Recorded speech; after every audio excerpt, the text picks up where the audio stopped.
Hennythemoor reporting live from the liquor store, man. How's everybody doing today? And hey, you're in for a special edition of Cowboys UnCut. West Coast Cowboy will be on with us here shortly. But we went ahead and jumped off the live stream, man. So y'all know the usual rules and regulations though when y'all tap in the liquor store, man. First and foremost, when you slide over here, make sure you hit the like button. The more likes that you get on a video, the more that platform will promote it, man. So if you got love for your boy Henny, you got love for your boy West Coast Cowboy, you want to see the platforms do good, you want to see us prosper and do more good things down the road, make sure you hit that like button, man. Ain't gonna charge you a dime. And it goes a long way in helping the content grow, helping the channels grow, and showing support, man. So y'all make sure y'all hit those like buttons on the way into the liquor store. And on the way into the West Coast too, of course. Hey, salute to everybody already tapping in though. I see Double R in the chat box. It says sub HTM Sports, aka Liquor Store and Cowboy Nation 100. I appreciate you for showing love, my guy. Johnny Woods, I see you as well, man. He said tap. Hey, my boy done tapped in with me. Kirby Allen, I see you over there on West Coast Facebook page, man. Thank you for coming in and showing love. Metris Adams, what's good with you? Thank you for rocking with your boy, man. So, hey, man. So make sure y'all hit that like button. Make sure you also hit that share button. Over here in the liquor store, man, we got this thing going on. We are trying to manifest a 6th championship for the Dallas Cowboys. And, based off of the last game, we need all the good luck, all the blessings, and everything else going to our favors. So help us manifest a 6th championship. Share the content 6 times. You can share the 6 different Facebook groups. You can share the 6 different group chats, 6 different social media platforms. It don't matter. Just share the content 6 times, man, so we can manifest this 6th title. If you drop emojis like Donna Mamacita, drop 6 of them. You can drop 6 hearts. You can be like my boy Rico Jones and drop 6 shot glasses, man. But if you drop emojis, drop 6 of them. If you share the content, share it 6 times.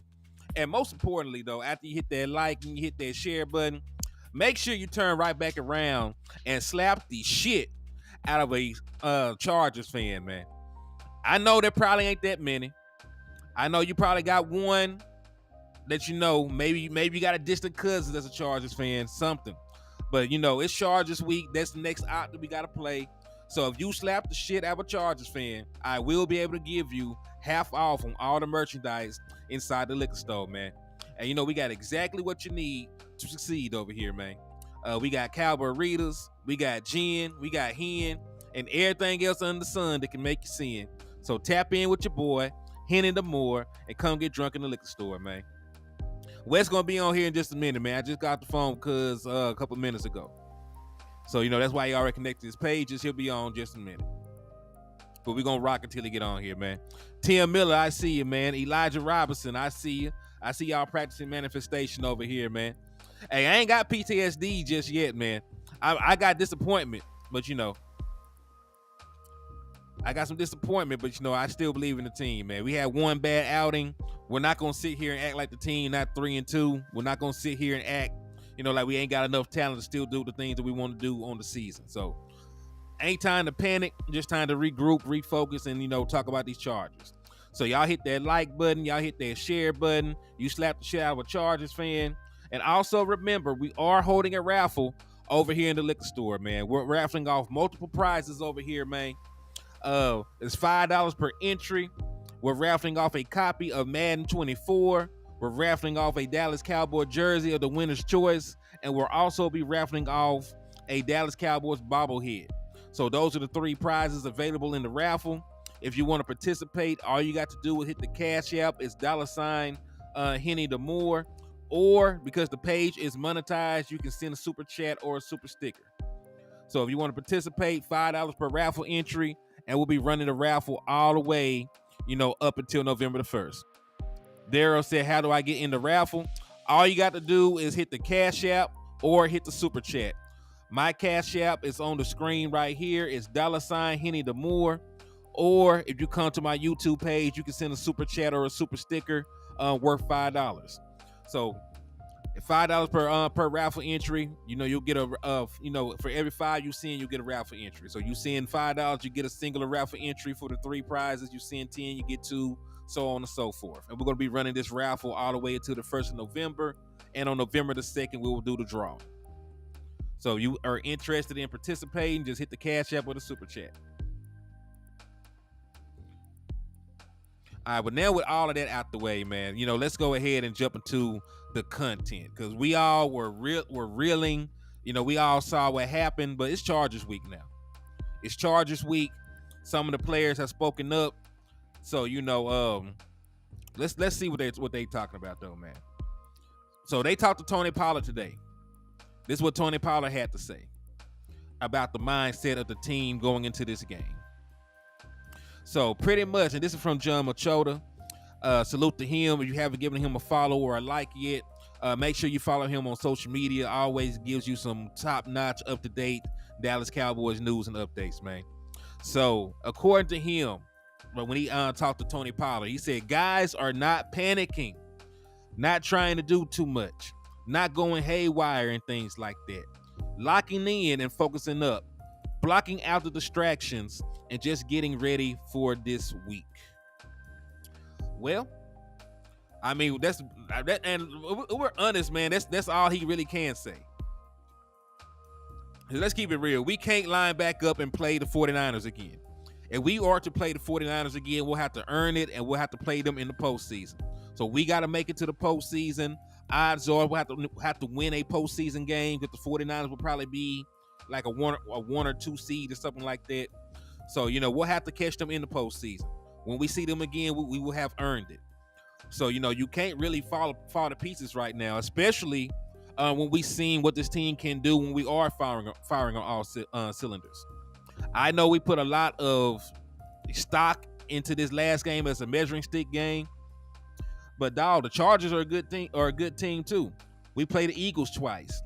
We play a Rams team that's trying to be a playoff team. We played Seattle down the line. Like, we still play other quality teams, along the way. We play Buffalo. We play the Dolphins. So we will be battle tested by the time that we get to the postseason. Right now, your team is 3-2. You still have a top 10 defense. You still have good offensive personnel. So you can overcome this if you are able to put the stuff together. Offense will have to be better. Defense will have to be better. But it's not time to curl up in the fetal position and give up on the season. You're 3-2. Like, the time to tank is already passed. The time to tank is already passed. It's over with. So, and listen, you got too many players trying to play for contracts. You got too many coaches whose jobs are on the line. Right, you have to compete and have to be ready to move forward. So I admit it's a big game coming up. You feel entirely different about your team if you're 4-2 going into the bye week over being 3-3. So you definitely have to go out there and win this game. You say, I don't want to see Dak out there with that gas face no more. Hey, we had a very bad outing. I ain't gonna lie to y'all. Like, Dak Prescott had a bad game. But, over the course of his career, man, he's won more games than he lost. So I will give him the benefit of the doubt to try and turn it around against the Chargers. Double R, what's up with you, man? He says, staying toxic. He said, Double R, famo, what's good?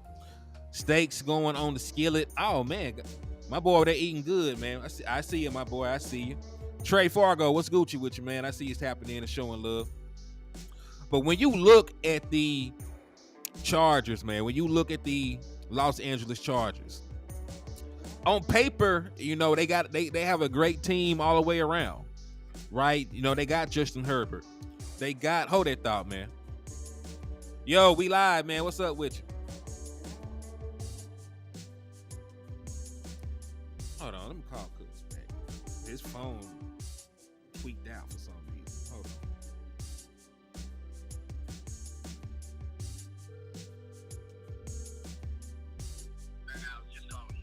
I know. I'm calling it back, man. We live in the building, though. Yeah, we live in the building, man. Can they hear me? I don't know. Can y'all hear Wes? Can y'all hear Wes? Wes is the best. Hey, what's up with that game? I don't know.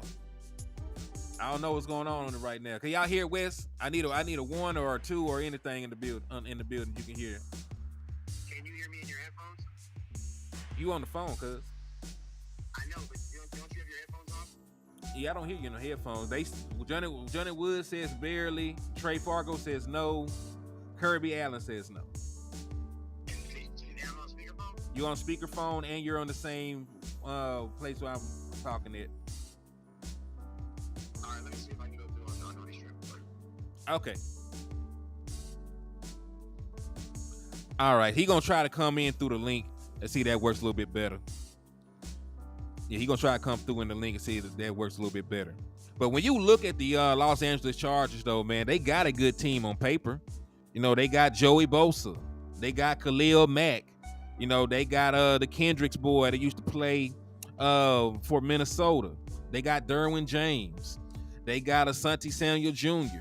You would think with that lineup of talent that they got one of the best defenses in the National Football League. They don't. You know, they got a very good red zone defense. They're not in red zone defense. No, the Dallas Cowboys struggle in the red zone, but they are a very bad scoring defense. Like they're the 24th ranked scoring defense. They're giving up like 26 points a game. They're not good at not giving up points. They give up a bunch of yardage. They give up a bunch of points. It might be a schematical thing because they are a too high safety defense, meaning that they're going to sit. You know, they're going to sit in a very light box majority of the game. You know, they like playing too high safeties, get their cornerbacks a little bit more support. But when you play a too high safety team, you can run against them because they have a safety outside of the box, and you can go deep middle against them because that area between the safeties is wide open. Yo, we're gonna try to bring West in right now, see if this thing works.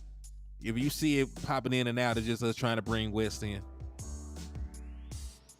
So bear with us. Yo, Candy Hudson, what's up with you? I see you. Thank you for tapping in. Rico Jones, what's up with you? Derwin James, I believe Derwin James is supposed to be playing. You know, listen, everybody gets healthy when they play the Dallas Cowboys. Because that running back they got, he said it's a 99% chance that he'll play against the Dallas Cowboys. Matt Badden, what's up with you, man? They were tapping in and showing love. He said it's going to be hard for the Cowboys to beat the Chargers because the Cowboys still can't stop the run. Well, we'll see. He said we'll see how that works out, man. Because the Dallas Cowboys run defense is up and down. Like, we saw them shut down the Jets run game. We saw them shut down the Giants run game. And then we saw them shut down the Patriots run game. And we also saw them get destroyed on the ground by the Cardinals and get destroyed on the ground by the 49ers. So I'm not really sure which version of the Dallas Cowboys run defense we're going to see. Right, I'm not really sure what version of the Dallas Cowboys run defense we'll be able to see out there.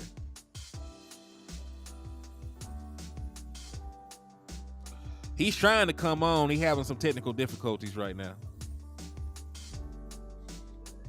The Jets have a good run game. Breece Hall just ran crazy on the Broncos.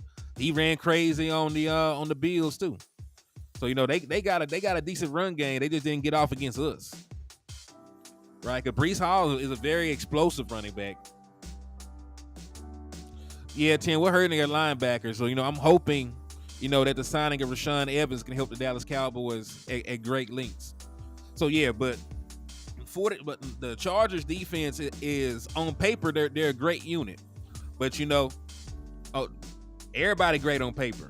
Like, I can look at a bunch of teams with you know, that are not very good at their jobs and look through there and see they got top tier talent. You know, I can look through there and say they got top tier talent. They just don't play like a majority of the time. I have no idea. Now, Evans said that he would play if they allowed him. He said he could play right now. That's the quote that he gave when people asked him would he be able to play. He said he could play right now if they asked him to. But you know, right now, He said he's going to lead it up to the coaches. So I'm not sure if he'll play, but he appears to be in game shape, and we'll just see what the coaches decide. It's going to be a coaching decision if they can. It's going to be a coaching decision to see if he'll play. What's up with your Cuffing Cowboys fan? I appreciate you for showing love to the content, man. Thank you for rocking with your boy.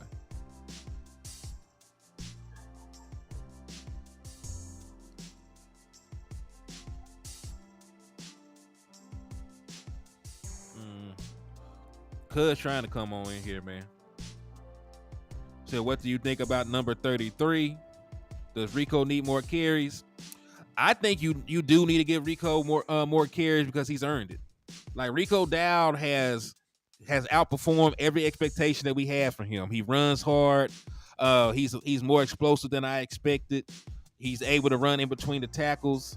So I really like Rico Dowd, what he brings to the table. And, because you don't want to give Tony Pollard, 300 plus carries over the course of the season to keep him fresh, so he can stay explosive, he can stay a home run hitter, you need to have him. You need to have him out there. So I am not opposed to letting Rico get some more carries out there. He's earned that. He's earned that right. So overall, though, and really that's really my plan though for the Dallas Cowboys. Like running the football, attacking the deep middle of the field. Like you don't have to overcomplicate, certain matchups. The Chargers defense is who they're going to be. They're going to play too high safety. They're going to try and stop the run with a light box. It does not usually work. So you will be able to have your way with this team up front. If you can block up their pass rushers, and really I wouldn't even leave that up to chance. If you're able to run the ball, if you're able to utilize play action, take some shots over the middle of the field where they're vulnerable at, you should be able to put up points on this team. The issue, though, is which version of the Dallas Cowboys defense is going to show up. Because the Dallas Cowboys have played 2 top 15 offenses. When they played the Cardinals, they were a top 15 offense. They scored 28. The San Francisco 49ers are the best offense in the league right now in terms of points. No, I think they're the second best offense in terms of points. They scored 42. Right? So you played 2 top 15 offenses. Both of them got off on you. West Coast trying to come in. He has some technical difficulties. Joshua said F the Chargers. F them. F the Chargers, man. F the Chargers. JB2, what's Gucci with you, man? Hey, everybody make sure y'all hit that like and share button on the way into the building, man. I appreciate y'all for coming in and showing love. Said we got to be consistent on both sides of the ball. Yeah, man, we definitely got to be consistent. Because, hey, man, the Chargers can put up points. We give Kellen Moore a bunch of flack because of his situational play calling. His situational play calling is the reason that he is no longer with the Dallas Cowboys, because he will F some stuff up down the stretch of a game. But he does know how to score points. Like I will give him that. He knows how to score points for the most part. He may have some situational issues. He may throw the ball in situations where he need to pass. Sometimes he runs schemes against coverages that don't work. He has warts and flaws, but he does know how to score points. So right now, matter of fact, I'm gonna pull this up for y'all so y'all can take a look at it. I'm gonna screen share these numbers with y'all. I think we covered this before, but I do want to make sure to show y'all this.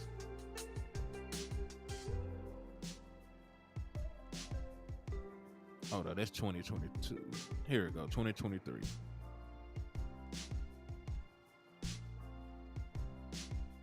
All right, share the screen. Here we go. All right.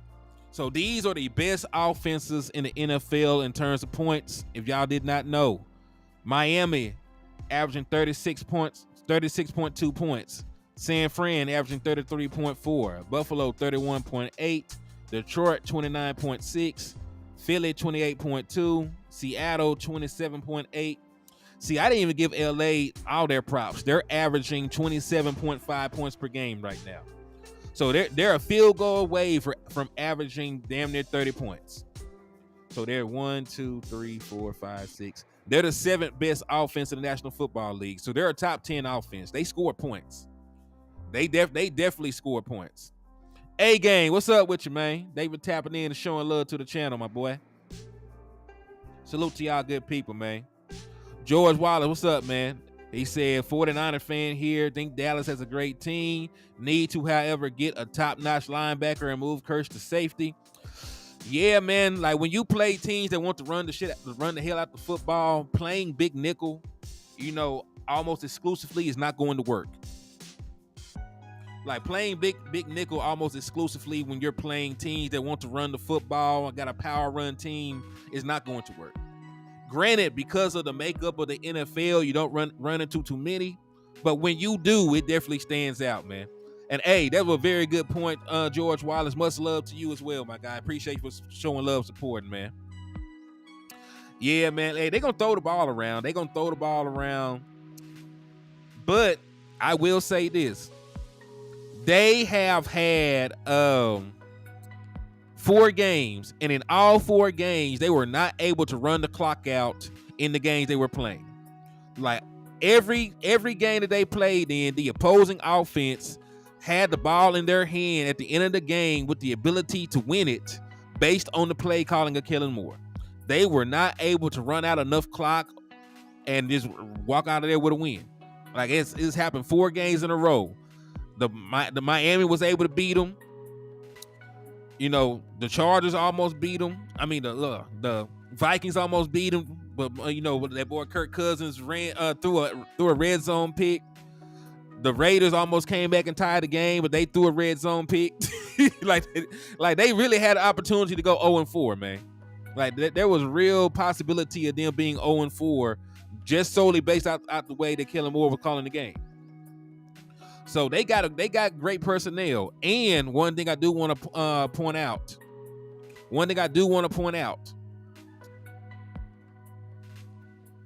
Mike Williams has been injured. Mike Williams is their 2nd best wide receiver. He's gone for the year. So it's going to be Keenan Allen and the rookie 1st round pick Quinn Johnston that the Dallas Cowboys will be going up against. You might see them target Parkham quite a bit too. He's a real big target for them. But yeah, they still got some good personnel, even with Mike Williams being out. So this is going to be a tough matchup for the Dallas Cowboys, man. Yo, hey, Jose Hernandez, what's up with you, man? Hey, I'm glad you were able to catch me live this time, though, man. Appreciate you for rocking with your boy. My boy D Boys for Life said Dallas better come with it. Hey, man, they do. They got to. I said so out the gate that this is a must-win game for the Dallas Cowboys, man. It's a must-win game for the Cowboys. Nobody is going to trust this team if we fall to 3-3. I said, do you think Mike will open up the Texas Coast offense this week? He has no choice, dog. He has no choice. Because playing conservative, playing this symmetrical mirror route concept offense, and if you don't understand what I mean by that, like when I say like symmetrical mirror route offense, they got the same amount of guys on each side of the football. They got like 2 guys over here, 2 guys over there. They're running 2-man concepts on both sides of the field.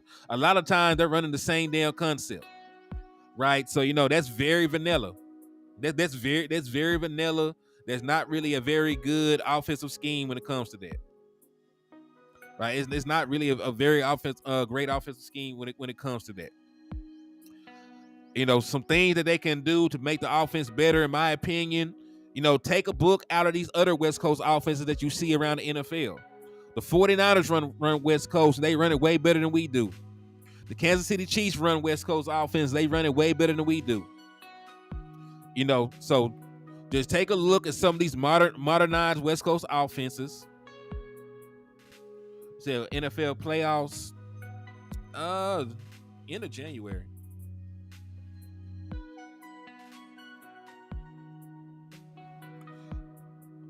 January 13th is the first day of the NFL playoffs. So that's what they got listed on the when I Google it. January the 13th, 2024 will be the first day of NFL playoff games.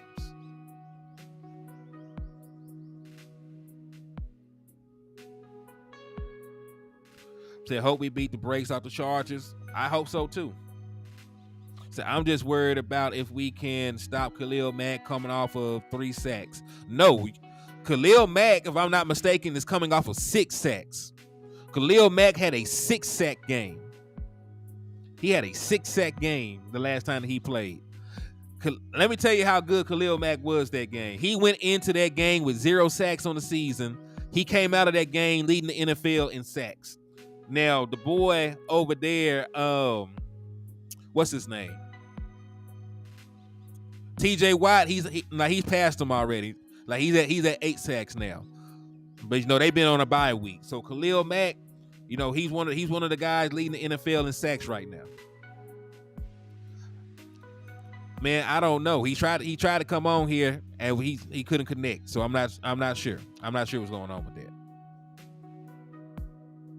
Yes, Khalil Mack had 6 sacks in 1 game. Yes. And listen, I love Terrence Steele. That's my boy. He's a bad man. I was happy the Dallas Cowboys signed him. He cannot really pass block like that. He can't. He had a pass blocking grade of 8.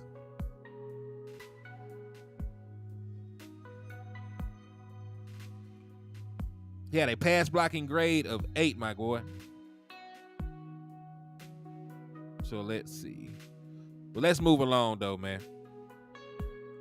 So we know they were talking to Dallas Cowboys players today, man. So Jake Ferguson said that he texted Dak Prescott after the 49er loss, man. He told that boy he was with him till the wheels fall off. And with Dak Prescott being the leader on the team, he said it's my job to follow him and run through a brick wall if he tells me to. So he feels very, very, you know, he's showing support to his quarterback, man. And listen, when you have a game like Dak Prescott just had, you need somebody in your corner. You need somebody, you know, that got your back, to tell you they still believe in you, to tell you they still got love for you, to tell you they still trust you, man. So hey, but you know, that's how you build a rapport with your quarterback, though. I can damn near bet you money that Jake Ferguson is going to get a bunch of targets, you know, a bunch of opportunities to make plays. Dak Prescott already likes throwing to tight ends anyway. They're big targets. They're safe. He's comfortable throwing to them over the middle of the field. So, you know, I can damn near bet, you know, that he's going to have a very good game. Hey, Sean Roy, what's up with you, man? He said, did we pick up a linebacker? Yes, we picked up a linebacker, former first-round pick. Yeah, he's a former first-round pick. Rashan Evans played on 2 national championship teams with Alabama. Came out of the same draft class as both Fred Warner and Leighton Vander Esch. So he got drafted in 2018. He's coming off of a 159 tackle season with the Atlanta Falcons. Now, he can't cover. He is not going to be somebody you can trust in coverage. But, you know.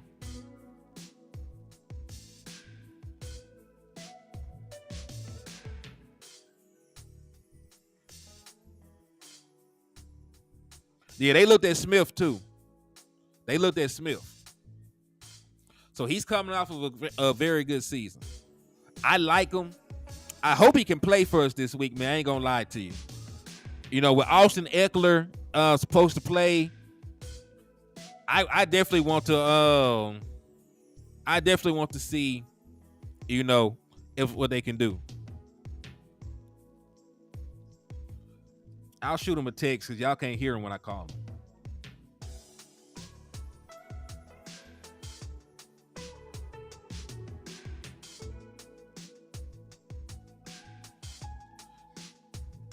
Hey, prayers up, man. Prayers up, man. Prayers up to my boy DC for Light, Texas, my guy. Terry Chapman, what's your opinion of what an average season is? What's your opinion of what an average season is?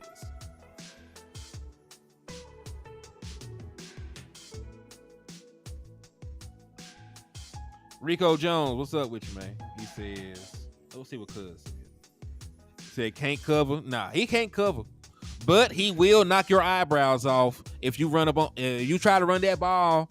You know, he gonna come through, knock your eyebrows off, man. He's a run stuffing, gap filling, downhill linebacker. Right? Very willing tackler. Just so far this season is average. It depends on what your thoughts on average is, man.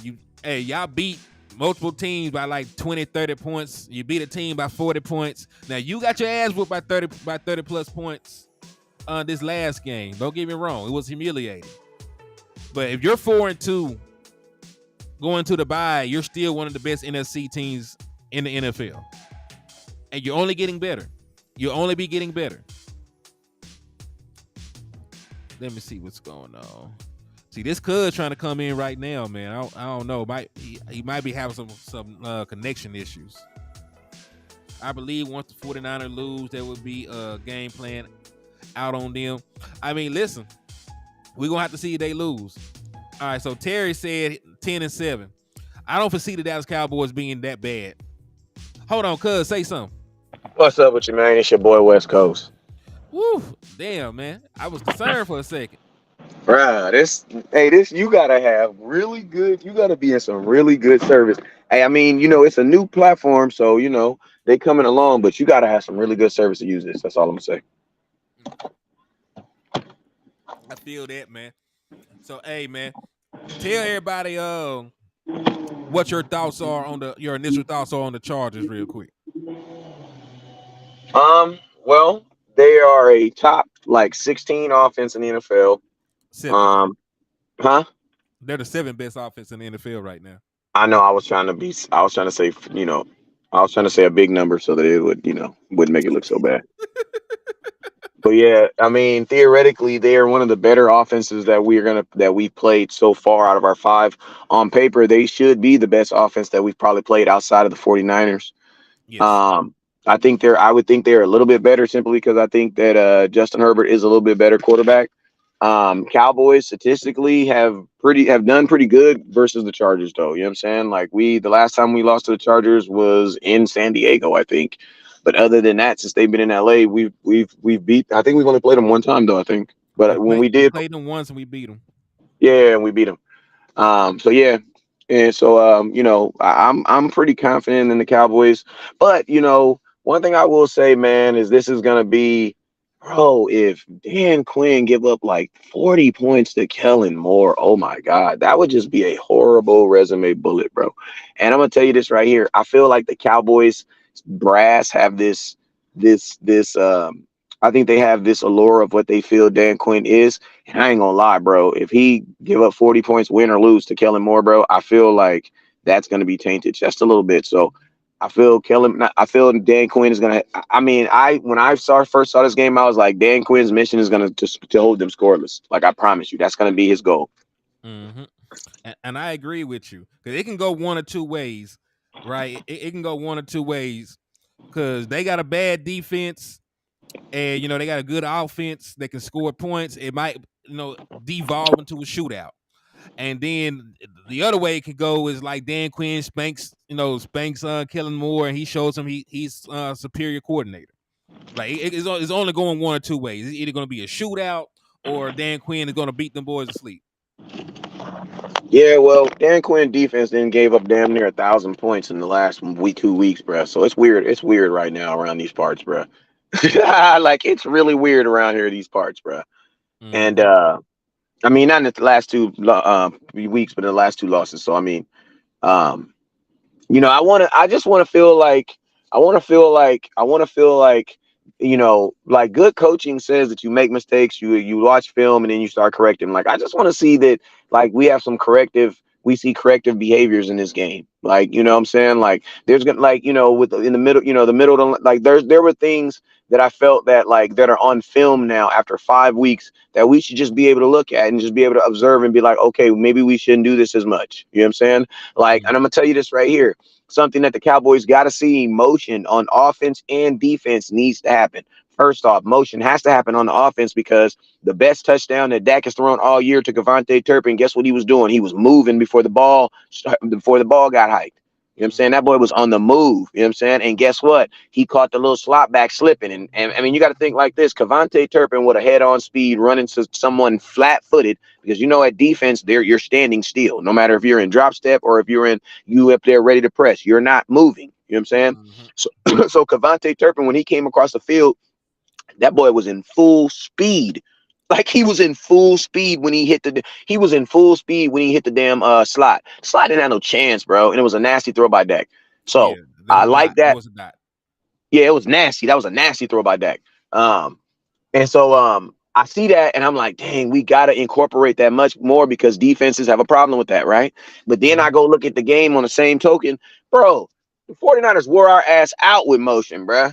Whole Like game. the whole game, bro. Like I'm gonna tell you this right now. There are some of these teams, they're gonna test your conditioning, bro. The 49ers, I'm gonna tell you another reason why them dudes is good is because they test your conditioning, bro. Like your ass had better be in shape because you're gonna be running before the snap and after. Like the Mm-hmm. Cowboys, I don't think they was ready for all that, bro. I don't think they was ready for all that movement. You know what I'm saying? Man, I believe you. Hey, 1 second. Shout out to Double R for the $2 super chat. He said, "Salute Cowboy Nation. Let's fucking go Cowboys." Hey, salute to you too, my boy. But yeah, man, that's one thing I will also add, and that's another thing I will also say about the way that Mike McCarthy's running his offense.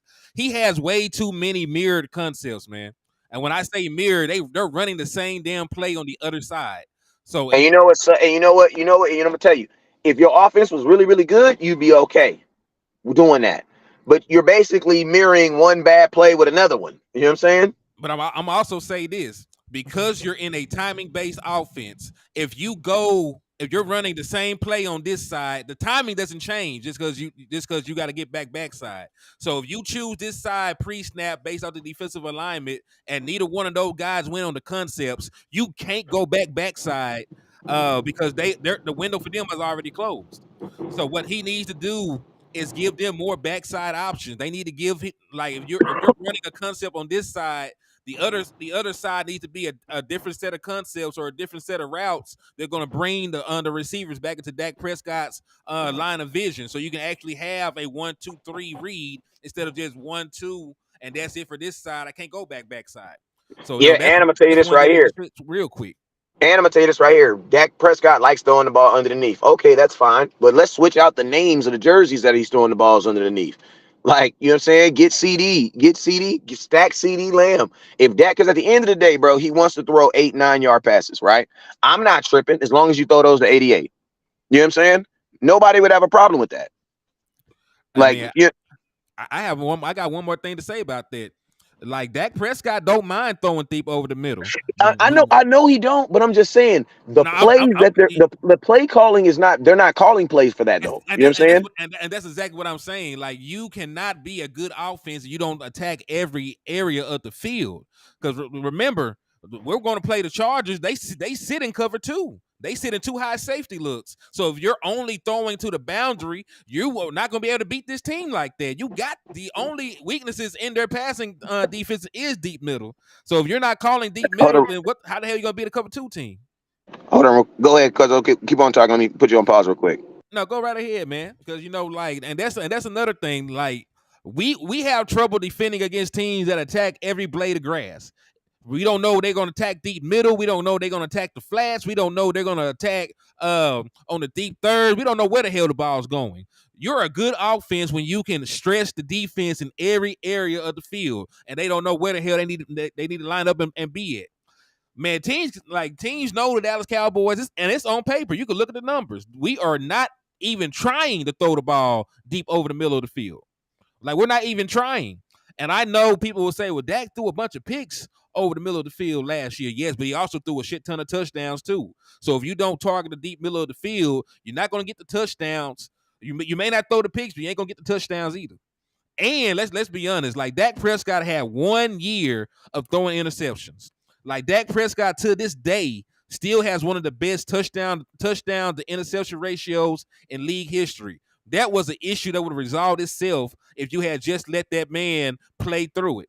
But you basically have neutered Dak Prescott in this current scheme that you got, because you're not really playing to his strengths. You're not really letting him, you're not really using him in play action like you're supposed to. You're not putting him out on bootlegs. You're not getting him on the move. You're not letting him throw deep over the middle. Like all the things that made us think that Dak Prescott was a top 10 quarterback, you're not letting him do. So, you got to fix the stuff.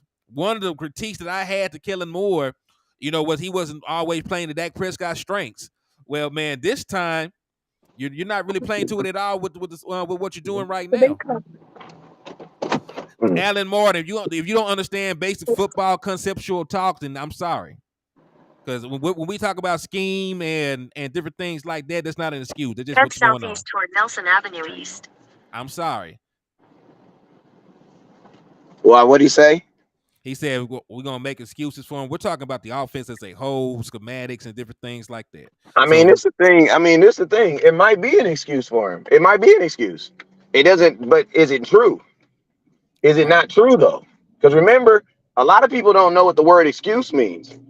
An excuse is the truth that you won't accept. You know what I'm saying? So it might be an excuse. It might be a valid excuse, but it's still the truth. So yes, we are making excuses for him because the excuses are valid.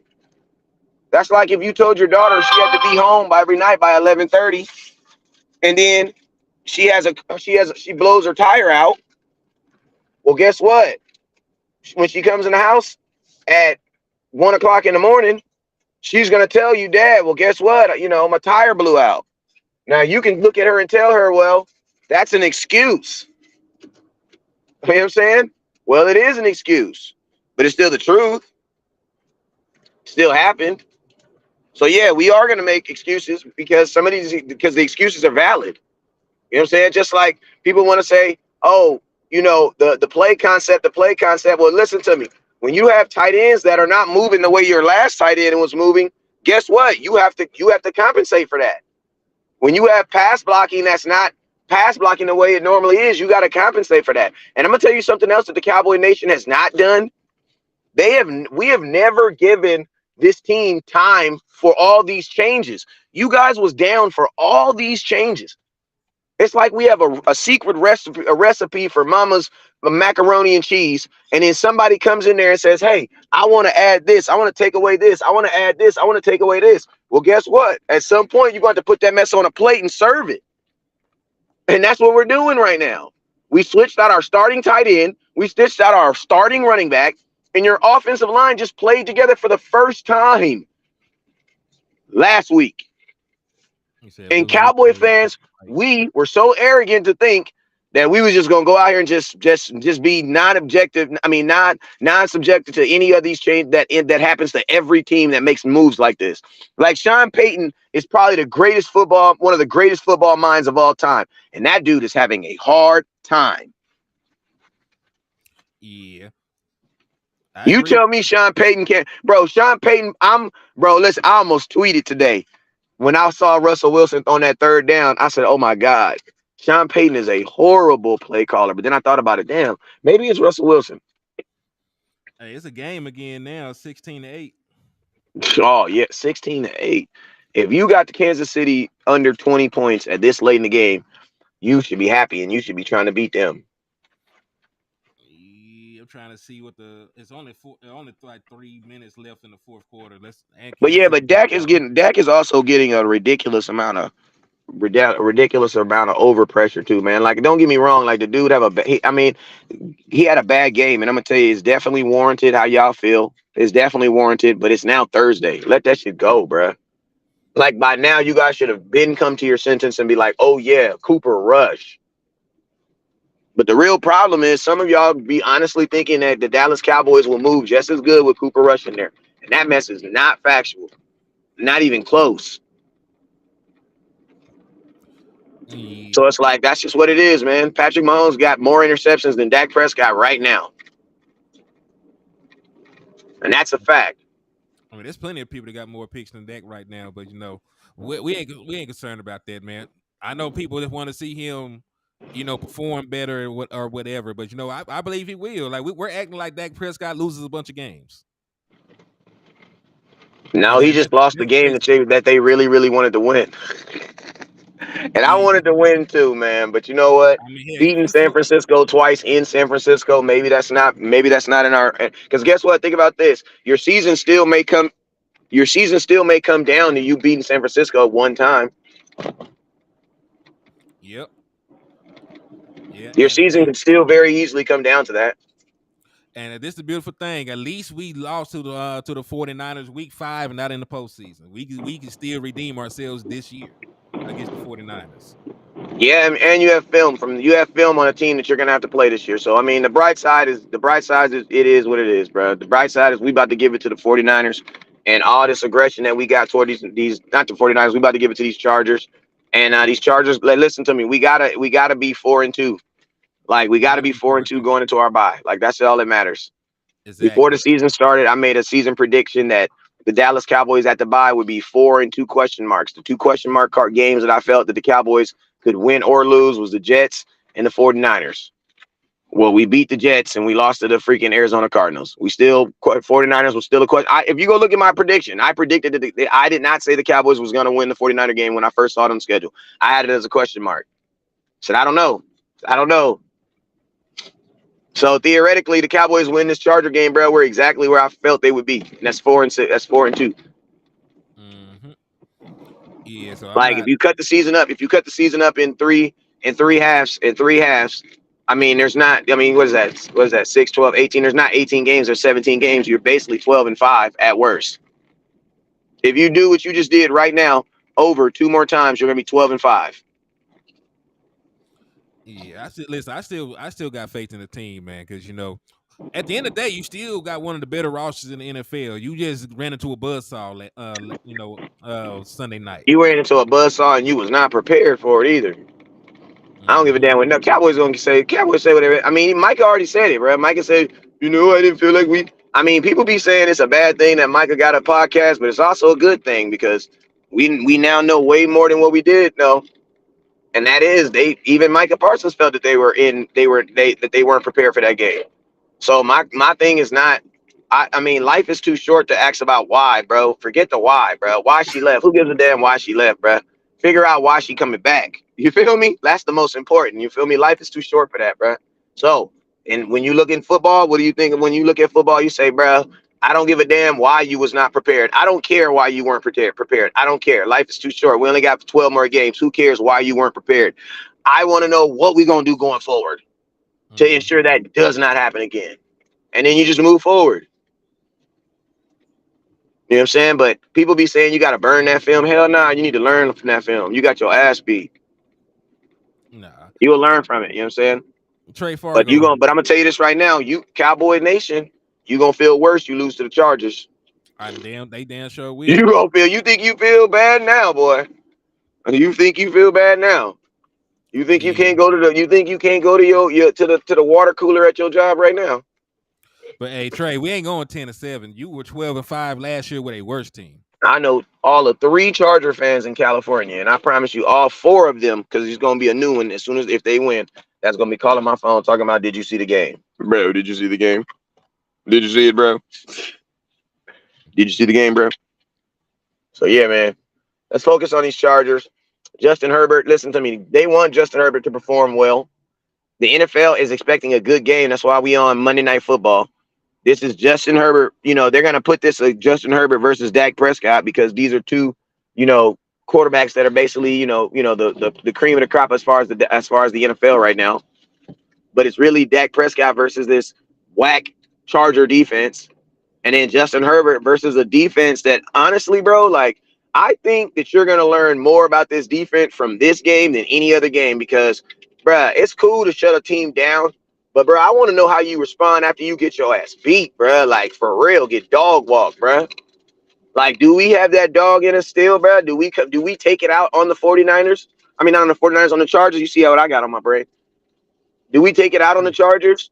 Like the goal for this game should be 0 points, bruh. So the media Like it should always be has a 0 goal. points. Now I'm not Listen, saying we hope that's gonna happen, but the mindset going in this game is, bruh, Kellen Moore does not score.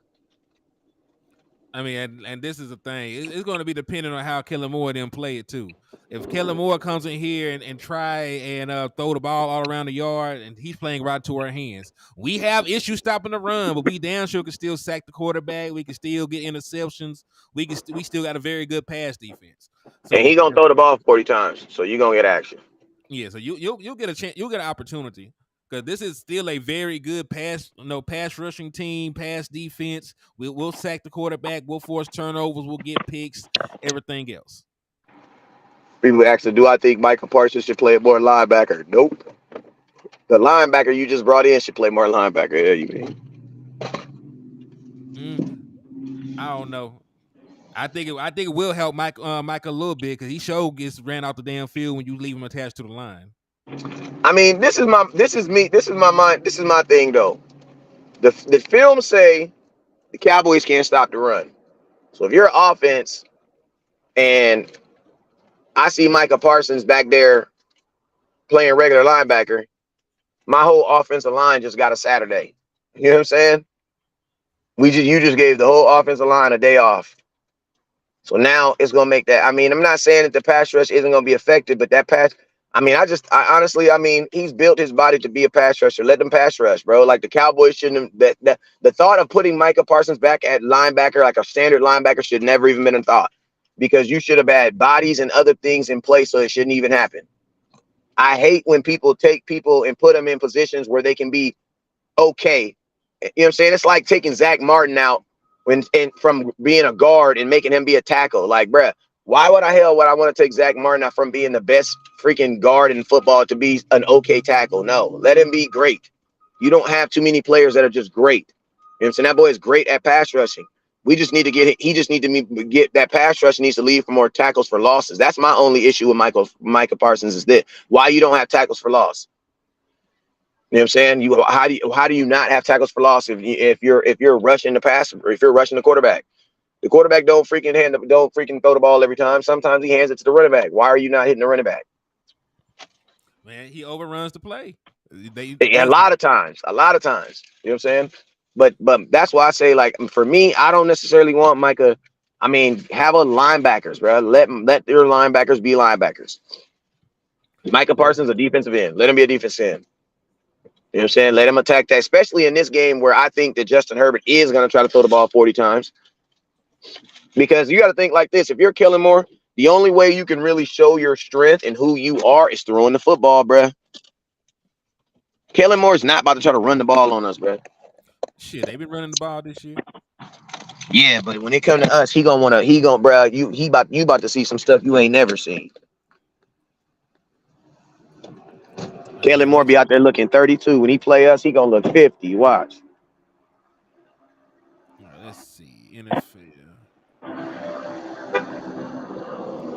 Well, listen, if they don't run the ball, then I feel like we'll win. If they don't run the ball a lot, then I feel like we'll win this game going away.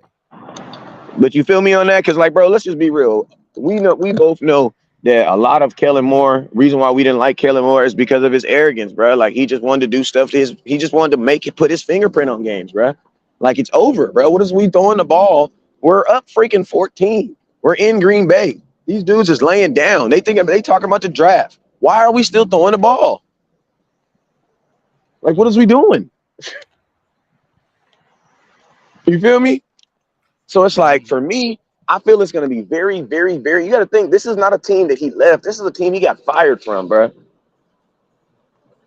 Kellen Moore's throwing that ball, bro. Justin Herbert's throwing that ball, bro. Derek Rory said they're going to throw the ball to the damn running back. You're probably right, because Austin Eckler is a pass-catching running back. Like, and you got to think, that's the only way he gets his retribution is by throwing, because handing the ball off 30 times, bro, that's not going to be they're not going to give Kellen Moore credit for that. No offensive coordinator gets credit for running the ball.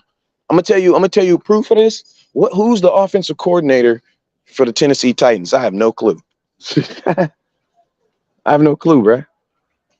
No clue. And they've been running the ball good for 8-9 years. Trey Fargo, I do agree with that. He said stat padding and auditioning for a head coach position is what Karen was doing. Yeah, bro, but I'm gonna tell you, the only way that he gets his fingerprints put on this game and he gets that retribution that he wants is if he goes out here and his quarterback throws the ball 40 times and throws like 5, 6 touchdowns, and that the wide receivers are open in a spread formation. Like, I'm gonna be honest with you, this is the game that you really, I think, want to dig. But I think them losing a receiver kind of helped us out too, though. Yeah, hey, everything balanced out. That's another question I got for you. Who do you prefer on who? Do you want Stephon Gilmore on Keenan Allen, or do you want Stephon Gilmore on Quentin Johnson? Brad, I want Stephen Gilmore on the side he's supposed to be on. This team is this. These corners are not good enough to travel, bro. You know what I'm saying? They gonna have to. Everybody gonna have to put their big shoes on, put their big drawers on, and get it popping. You know what I'm saying? We're I'm not good enough to. We're not good enough to travel I because am you got to think. I'm concerned about him on Johnson. Yeah, that's why I don't want. But think about this. That's why I don't want him on no Johnson no 20 plays. You know what I'm saying? Like if he travels, he gonna be on him 20. You gonna put him at bigger risk. You know what I'm saying? But if you just let him play on his side, then guess what? Unless the Chargers are just gonna leave him on one side the entire game, which would make their offense one dimensional, then guess what? You gonna have he gonna get a break every now and then. True. So that's why. And you got to think like this. This is something.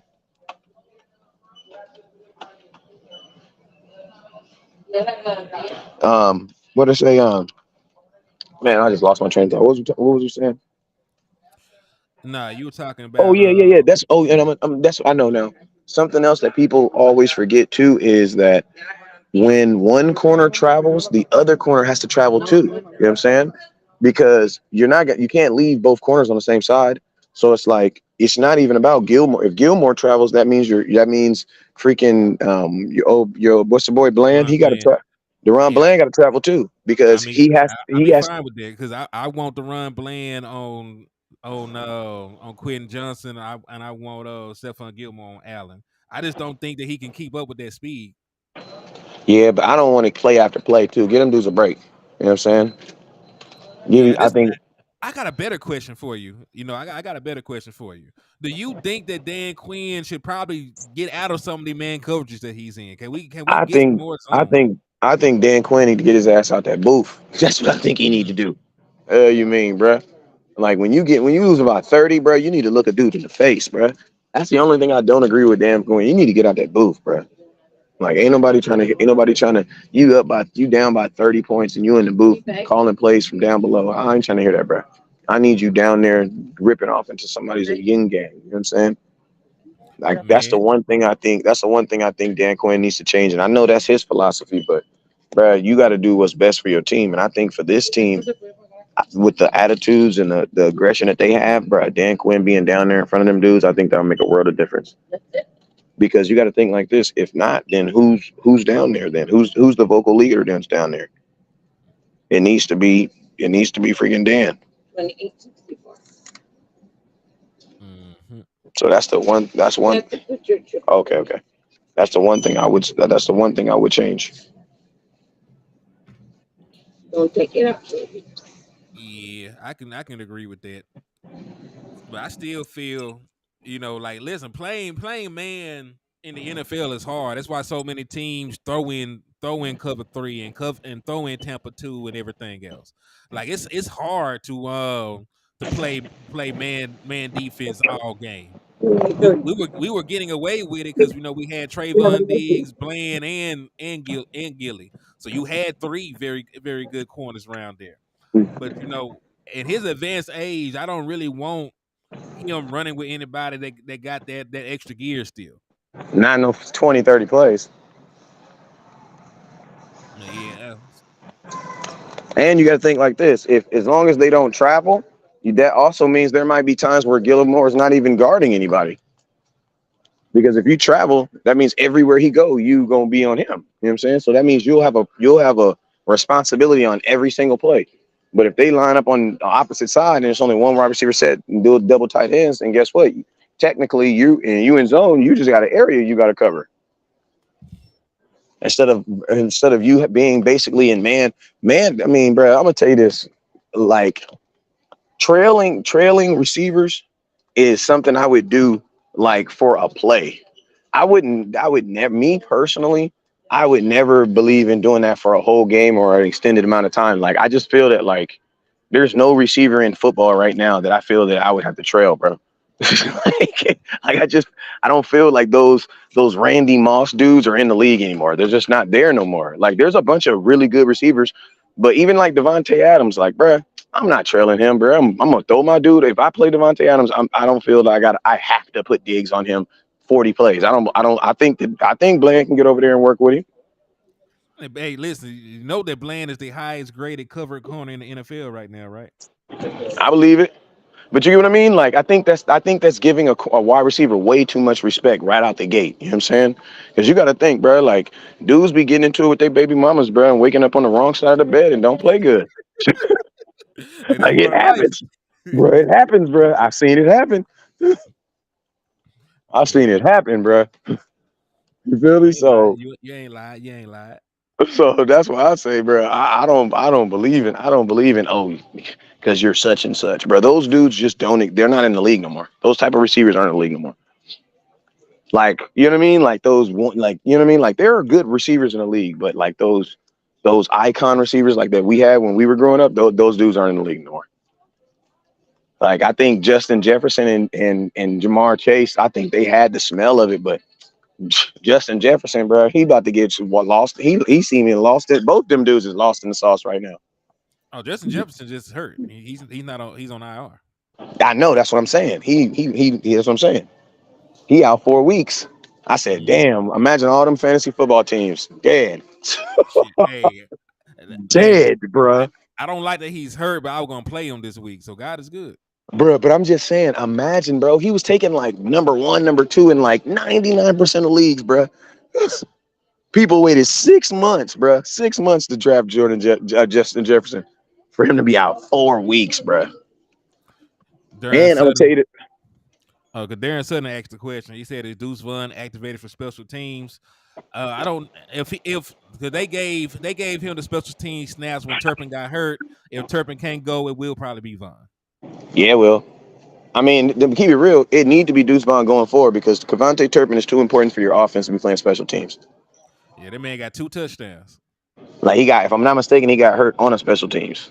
Yes, he got rolled up on out of bounds, getting tackled, trying to return the Like to be touchdown. honest with you, he is your, and it's crazy. It's crazy. Friend of the show, friend of the show, friend of the show, friend of the show. It's crazy to think that Cavante Turpin is like one of your most explosive offensive players right now. That mess is crazy. Shout out to him, right? Shout out to Turp, man, Turbo Turp. D Boys for Life said, "Is conditioning lacking in NFL?" Nah, these some of the best conditioned Spending a whole athletes lot of money. in the world. But injuries happen. Hey, injuries happen. It's a very physical sport. Like you're gonna get tired. You're gonna get hurt. Like this is real life gladiator school in the NFL, man. Yeah. So I mean, I don't. I mean, my thing about this check is fine. My thing about the Cowboys is this, man. Cowboys are going to have to, more importantly, they're gonna have to manufacture what they miss in Cavante Turpin. More importantly, I think they need to understand. I think why he's been effective in this offense. For one, he's the only guy that they consistently move. Everybody else, including CeeDee Lamb, is standing still when the play starts. You know what I'm Mm-hmm. saying? Where That's a did new. I do want to know where did that go? 'Cause they were using some motion and stuff to start the season. It's like it's evaporated. I mean, but I'm gonna keep it real. Pre-snap motions and stuff like that. That ain't never really been the Dallas Cowboys. It Like ain't. that ain't never been us. It's ain't been the Cowboy, but when you move to the West Coast offense, that's sort of what you were expecting. You were expecting that. You were expecting some more play action.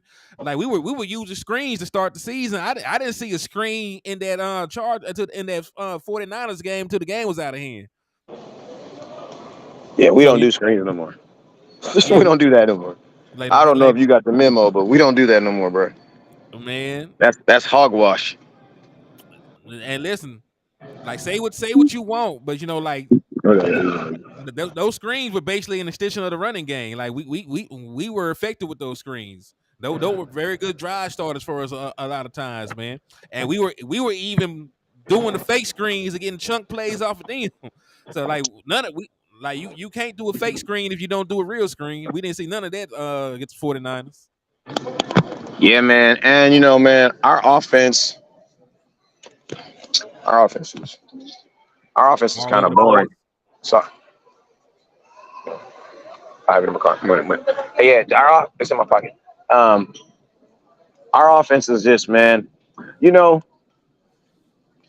I think the number one thing we need to focus on right now, and like there was times last year when I didn't agree with the play calling, but execution was still was still at a good was very high.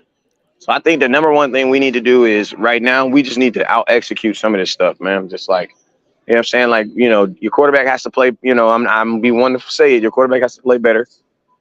I You got. I mean, he's the only person that I can say can play better because I've seen him play better.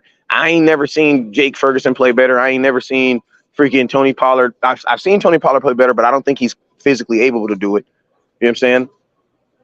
Like, you're asking guys to do stuff they ain't never did before. But hey, man, well, I gotta get off here because my phone about to die. hey, well, go ahead, man. We're gonna rock out for a little bit longer, man. All right, what's the score on that game? Over with 19-8. Oh my gosh, Sean Payton.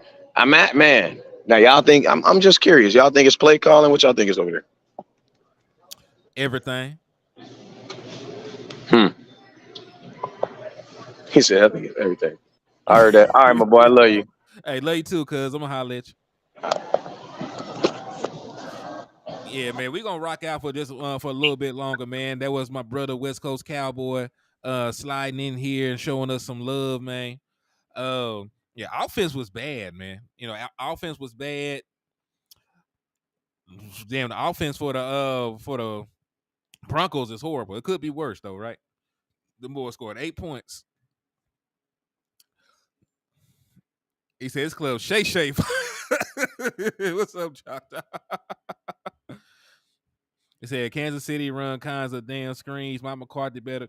Yeah, listen, man. When you think West Coast offense, man, you're thinking slants, you're thinking screens, you're thinking dagger concepts, you're thinking things like that.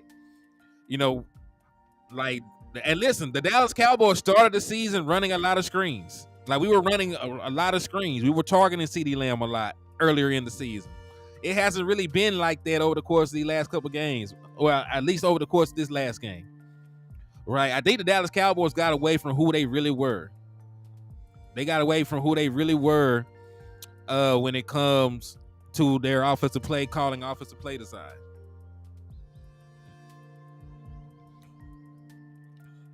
So I need to see them be better, but I believe that they can, man. It was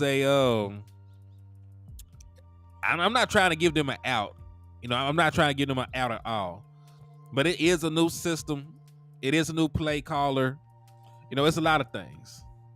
Zay Thomas said my head killing play sheet.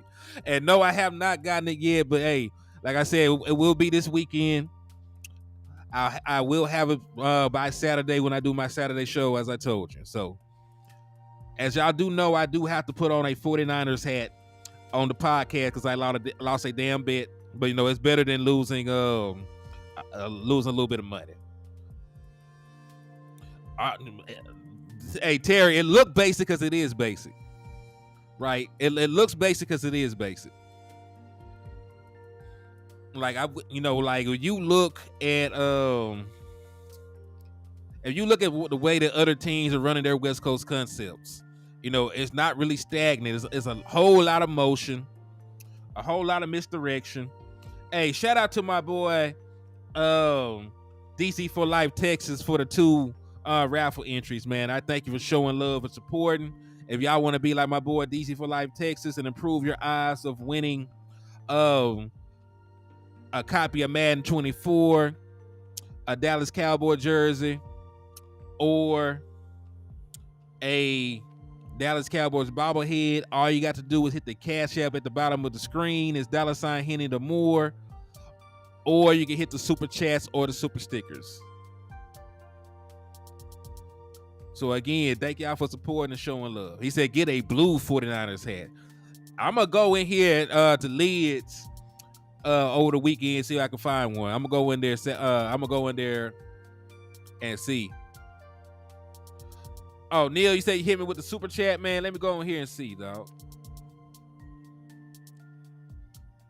Oh, let me go over here and see because I ain't see it.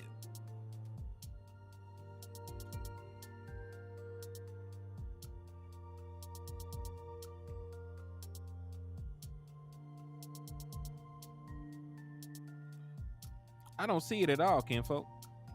Oh, there it go. There it go. Hey, salute to Neil for the $5 super. I sure didn't even see it, man. It didn't pop up on my thing. He said, "What's up, gents? Slapped all fours." St. Charger fans again. They're not gonna have lips by the time Monday gets here. I have no idea why it didn't show up in the live stream. But hey, I appreciate you for the $5 super. And that also got you a raffle entry, man, for one of the 3 prizes. So I thank you for showing love and support, my guy. Yeah, West Coast went ahead and got off of the West Coast went ahead and got off of it. His phone was finna die. So West Coast is gone. But we're gonna rock out for a little bit longer, man. Queen Cowboy Sports, what's up with you? They were tapping in and showing love to the channel. Salute to you for rocking with us, man. So now that we talked a little bit, man, let's see what the actual Dallas Cowboys had to say. I read y'all some quotes and everything else, man, but what they did have some locker room talk. Have y'all seen what they said, in the locker room when they talked to everybody? Because they talked to Brandon Cooks, they talked to Jake Ferguson, they talked to quite a few of the players. So really, I haven't actually seen what Brandon Cooks said either. So we'll actually take a look at what he had to say, and we'll move along like that, man. We'll see what some of these players had to say about the game and how they're still supporting the boy and everything else. Yeah, offense and defense both have to play better. Like, I know the offense was god awful, but the defense still gave up 42 points. And in the words of Richard Sherman, I even hate to quote Richard Sherman because he's shiesty as hell. But in the words of Richard Sherman, like, his defense went out there and won a NFC Championship game with Russell Wilson throwing 4 picks. Right, so he's an offensive player. He's a future Hall of Famer. He doesn't want to give the defenses outs like that. I don't fully agree, but I do believe you're a good defense. You're a good defense.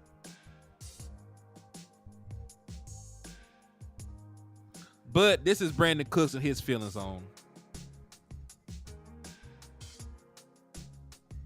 So I'm gonna stop this music. I'm gonna play Brandon Cooks. This is gonna be my first time hearing what he has to say too.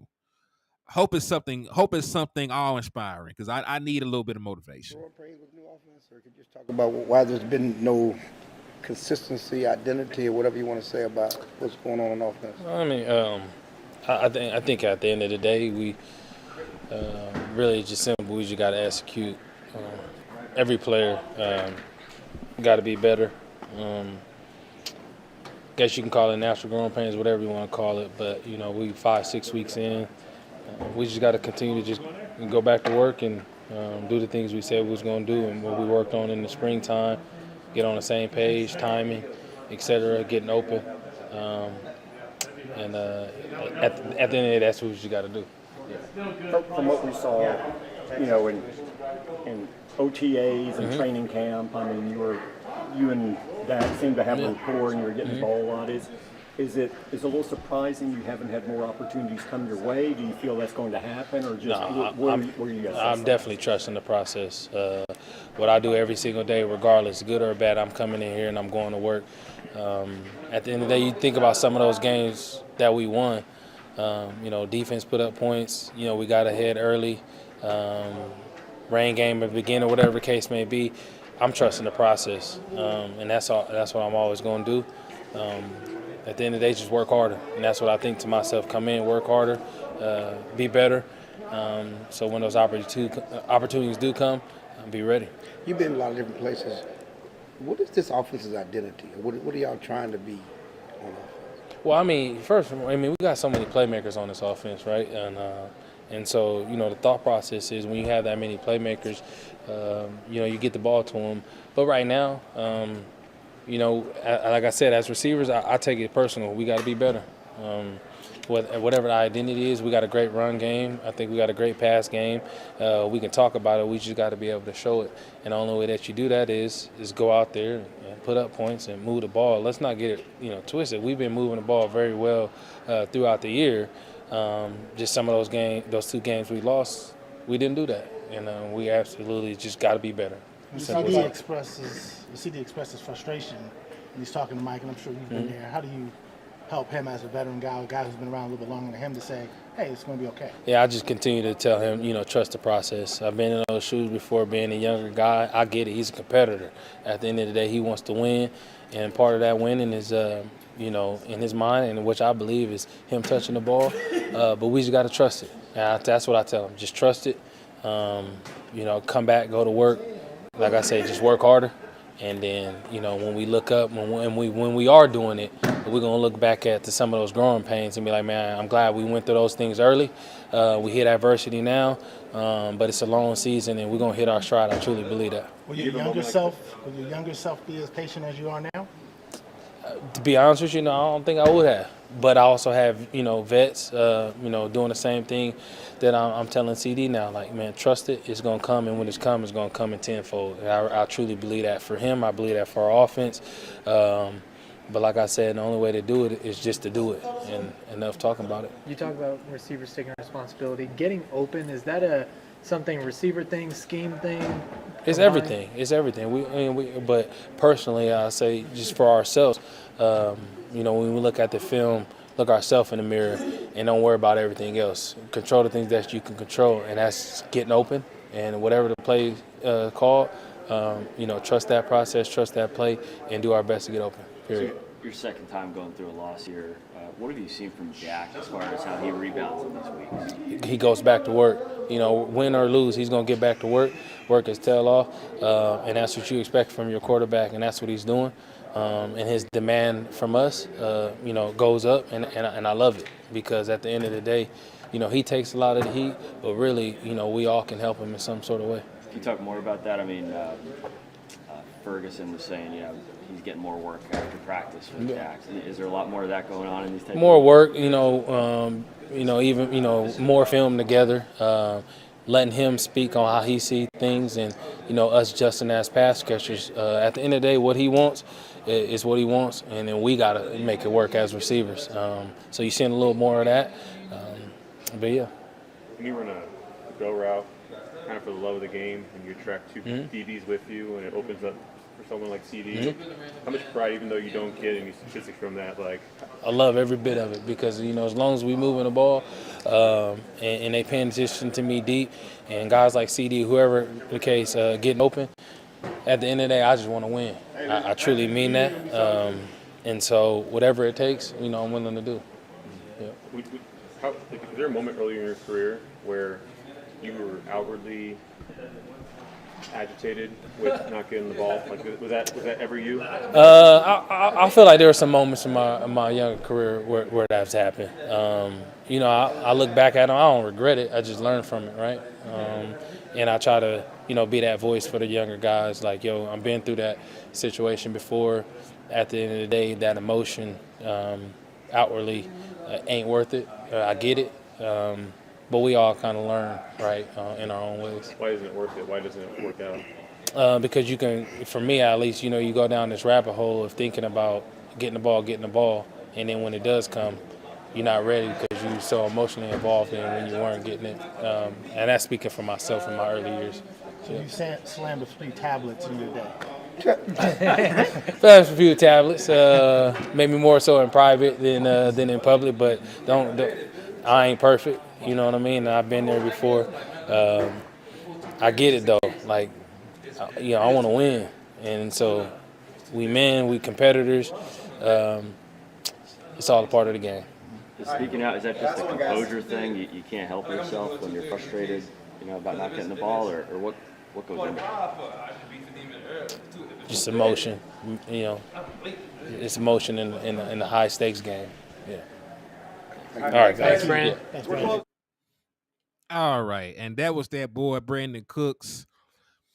A couple things I'm gonna take away from what he said, because one, they said that they're getting a little bit of extra work in with Dak Prescott. He said that. Jake Ferguson also said that. He also said that Dak Prescott, his demands from them, has increased because he wants things a certain way, and and he said that's what they're gonna try and give him. So I know it's new for him. He just got here in Dallas, They just implemented this Texas Coast offense. I'm not going to say that Prescott is without fault, because he's had some bad games, but he also has some decent games. We've seen Dak Prescott air the ball out and have success doing it.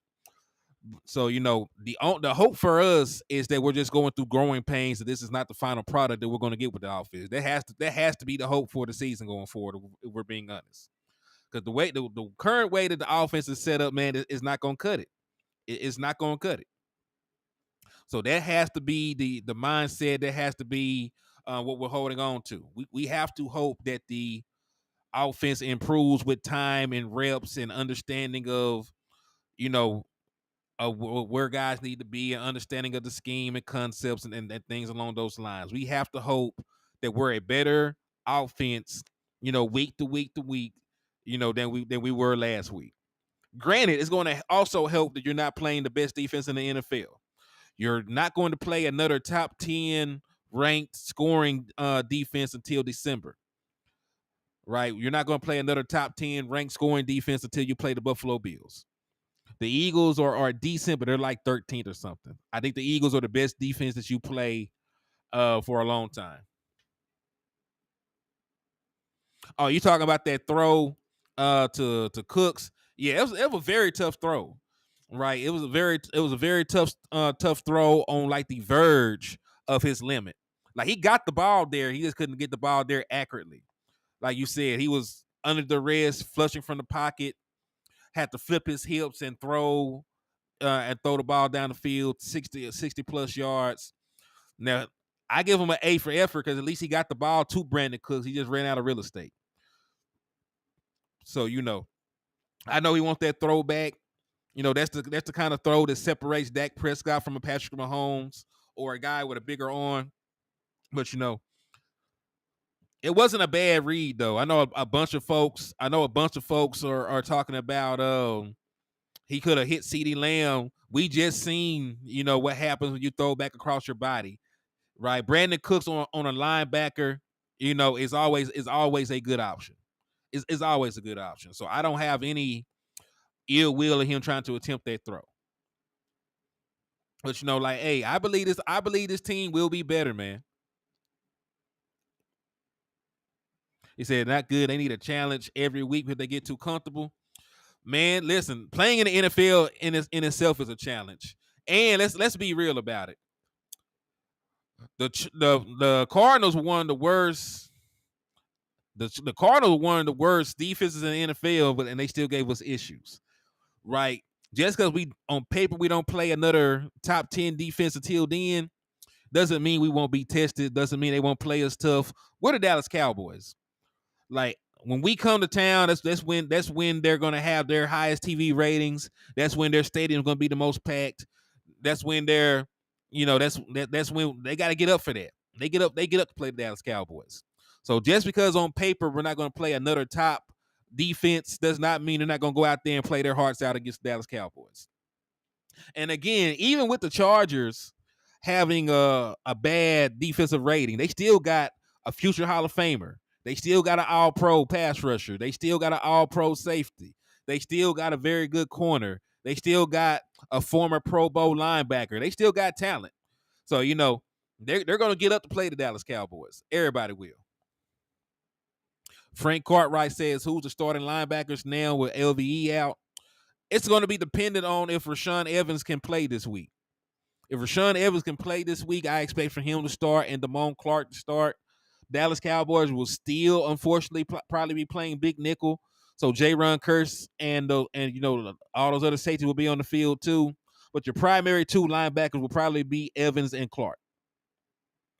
It'll probably be Evans and Clark. So, that's what I'm expecting right now anyway. But, let's move along. We saw what that boy Brandon Cooks had to say. Matter of fact, I'm glad you brought up Evans. There's about a 2-minute clip of them talking to Rashan and how he's feeling right now. So let's see what Rashan Evans had to say about Jordan and Dallas Cowboys. This is gonna be my first time hearing from him as well. So hear that boy Rashan Evans. Here's a 2-minute clip of him talking, And hey, anytime, Frank Cartwright, you know I got y'all, man. So yeah, hear that boy Rashan Evans. We're gonna see what he got to say. I think it means a lot, just to be able to have the Cowboys, be able to see something in me, to be able to bring me on board. It's definitely an exciting moment for me, and I'm definitely excited about it.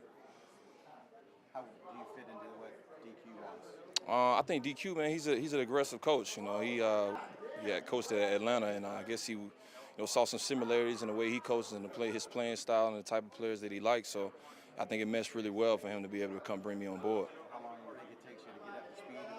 What's that want? Oh, no, it don't take me too much. I think at this point right now, I was training all season really just to, be on a part of somebody's team. And at this point, they saw something in me. And now that I had the opportunity to be on the Cowboys, I'm ready whenever they're ready. For those who haven't seen you play, what are they going to see? Physicality at the end of the day, I try not to, be too savvy in my words about how I play, but, I think I try to leave it up to, whatever's been shown on TV. So, I can't wait to that opportunity whenever that comes. Have you been watching any of the Cowboys in general? What have you seen from the defense? Oh yeah, for many years. It's funny too to be able to have an opportunity to be able to play for the Cowboys. My mom and them, they love the Cowboys. My family love the Cowboys. So, they're very excited for me to be able to be a part of this organization. How exciting is it for you to come in a situation where you're trying to help the defense get their groove back after what happened in San Francisco? Oh yeah, I think still, even with the defense situation, I still think they're elite defense. Whatever key components that they're missing, whether it's something at the linebacker, whether it's something just intensity, anywhere that I can fit in and try to help out at, I think that's what I'm here to do. So the defensive coordinator and also the coaches as well, they've emphasized for me to be able to just come in and fit in where I can, and I'm just excited for the opportunity. You're training for this opportunity. You're waiting by the phone. What were the last couple of days like? It was actually pretty smooth. They made it a very easy transition for me. Just like I said, being able to come off the couch is not normal for me. But, at the end of the day, that's the thing about being a pro. You just got to be ready at any time. So, as soon as they made the call, I came and got my bags, packed my bags, and, made my way up here. Is it going to help with them having to buy the following week? Basically gives you 2 full weeks before really they... Yeah, almost definitely. I would say that too.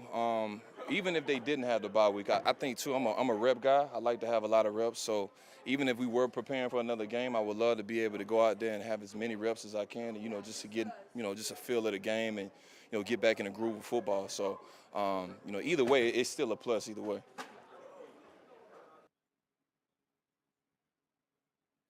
All right, man. So that was that boy, Rashan Evans, the new pickup for the Dallas Cowboys. That's what he had to say. And I like him. Hey, JB too. I like the boy too, man. And I like the boy too. Over 150 tackles is 150 tackles, man. That boy is always around the ball. So, I like it. I like the dude, man. He was actually on the Eagles roster. He asked to be released from the Eagles. I don't know if it was he felt like he didn't fit there. I don't know what went on, but he asked to be released by the Eagles. They granted him his release, and now he's a Dallas Cowboy. But he was on the Eagles practice squad. Asked to get released, and now he's with the Dallas Cowboys, and will be playing a big role because Leighton Vander Esch is going to miss a lot of time. Man, there's only 12 games left in the season, and as of right now, if I'm not mistaken, he's slated to miss in between 4 and 6 weeks. So if Leighton Vander Esch missed 6 weeks, he's probably going to miss like half of the season. No, he got released by the Eagles before the season started. He asked to be released before the season started. So he has no snaps. So the last tape of him was playing in Atlanta where he put up 150 tackles. So Yeah. He got released. He got released before the season even started. So he has no stats, no metrics, anything right now. He says Jones. You talk about Mikael Jones, the boy we picked up. I'm not really sure what their plan is for him. Because he has no experience really. Because he's a raw rookie. He was a undrafted free agent that got picked up by the Chargers. Damn, the team that we're playing. So he's he was an undrafted free agent for the Chargers, and you know, he has no stats either. I mean, yeah, Zaytoven, that is true. That is very true. Well, Dallas, listen, the Dallas Cowboys, I hate to say it, but they do let politics get in the way. They paid Leighton Vander Esch. They've already paid him. So they want to recoup some of that money that they spent for him. So whether we agree with it or not, Leighton Vander Esch is going to be a Dallas Cowboy. And really, because you already lost DeMorvion Overshown to injury, you've already released Jabril Cox, and you released Devin Harper. You're very thin at the linebacker position as it is. That's why you went out and picked Mikael Jones. You picked up Mikael Jones. You know, you've been elevating Malik Jefferson. So you're already thin at the linebacker position. He said they got him to share the Charger secrets. Hey, you don't really need the Charger secrets, man. Like if you can't figure out what the Chargers are doing on tape based on what they're doing and how poorly they perform, then you know you're not good at your job. Charles White, I don't mind playing. I don't mind moving Michael Parsons around. Like that's just me personally. Like I don't mind moving him around because it's harder for a defense to account for him if he's not attached to the line. You can't run at him as easily. You don't know where he's at. So I don't mind moving him around. Yeah, we're gonna listen. I feel like we're gonna beat the Chargers, and if we don't, then if we don't beat the Charger, it changes how I feel about this team. Not gonna lie to you.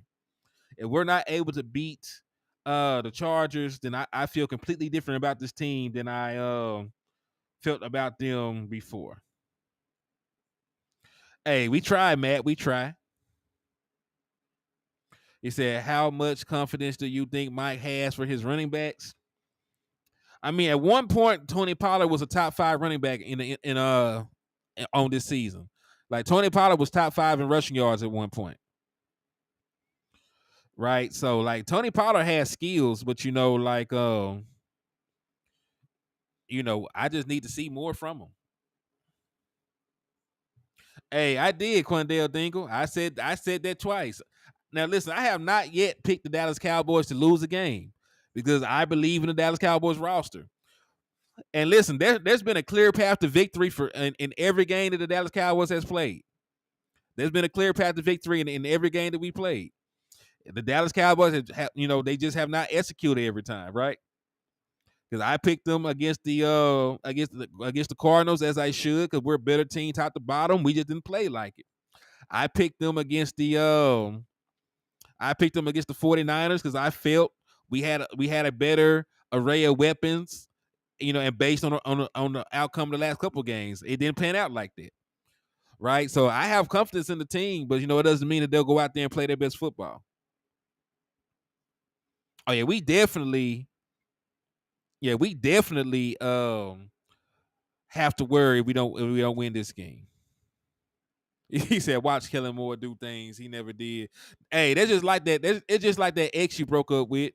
Like all the things you asked them to do in a relationship, they want to do when you get out of a relationship. So that's Kellen Moore. Kellen Moore is that ex that want to change out of spite. Frank Wright said, "Bro, I hope we can beat the Eagles. I don't care about the 49ers game." And listen, beating the Eagles twice has more bearing on your season, than beating the 49ers.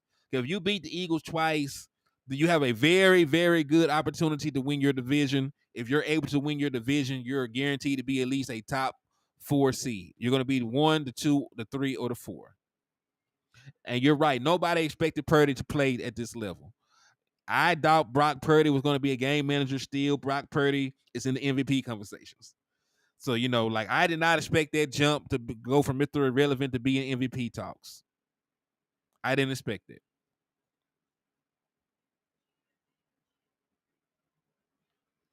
It said, tell how the Dallas Cowboys beat the Chargers. First and foremost, keys to victory for beating the Chargers. Like I said earlier in the show, the Chargers like to run a too high safety look. When you're running too high safety, that means you're going to be staying in a light box for a majority of the game. When you're up against a light box, that means you should be able to run the football effectively. When you play too high safety looks, the middle of the field is open, right? And for y'all that don't know the terminology, too high safety means middle field open. That means there's nobody in the middle of the field to take away the deep shots down the middle of the field. That's where you should target. Middle field closed mean you're playing single high safety looks most of the time, meaning that you should be able to attack the seams, so the seams will be open. So they're going to be playing too high safety looks. You should take advantage of the structural integrity of that defense. Run the football, play action, and take shots down the middle, right? So that's really the schematical disadvantages of playing that coverage, and it shows in their defense. There is a reason why they give up, so much yardage and so many points. Right. So those are the things that you should do to attack the Chargers defense. Now, your defense, the scheme doesn't really change. You want to force the ball into Justin Herbert's hand. Not because Justin Herbert is a bad quarterback, but pass rushing, pass defense is the strength of your team. You struggle to stop the run, but if you make this team one-dimensional, regardless of how good Justin Herbert is, Micah Parsons will get home. DeMarcus Lawrence will get pressure. You will be able to sack the quarterback. So you want them to throw the ball about 40, 45 times. That's the way that you win. When you throw the ball 40 times or more, that gives you an opportunity to get your hands on the football. The run blend will get interceptions if they throw the ball a lot. Michael Parsons will get sacks if they drop back and throw the ball a lot. So you want to stop them from running the football. You want to make this team as one-dimensional as possible, sack their quarterback. You want to unleash your hounds. That's the strength of your team, not the run defense. So really, you want to win on first down and force them into second and long and third and long and live with the results. That's really all you can ask of them. The 49ers, you really didn't get an opportunity to do that because they ran for 170 yards. They ran for 170 yards. So they were able to play action. They were able to live ahead of the sticks. They were able to do everything they wanted. And, your defense struggled because of it. What's up, Todd Cowboys? I see you. They were tapping in. Mary Roberts said, I wish Mike would have kept 30% of killing old plays instead of 7% like he said, really starting to tell the similarities. Dallas Cowboys just need to be better in their spacing. They need to be better in their play calling. Guys have to have more discipline on their routes. Dak Prescott need to see the field a little bit better, depending on the circumstances. So there's a lot of things that need to be better in the overall offense. Mostly execution, man. Mostly execution. They got to execute better. If your job is to pick somebody on the route, make sure that you pick that guy so that guy can get open.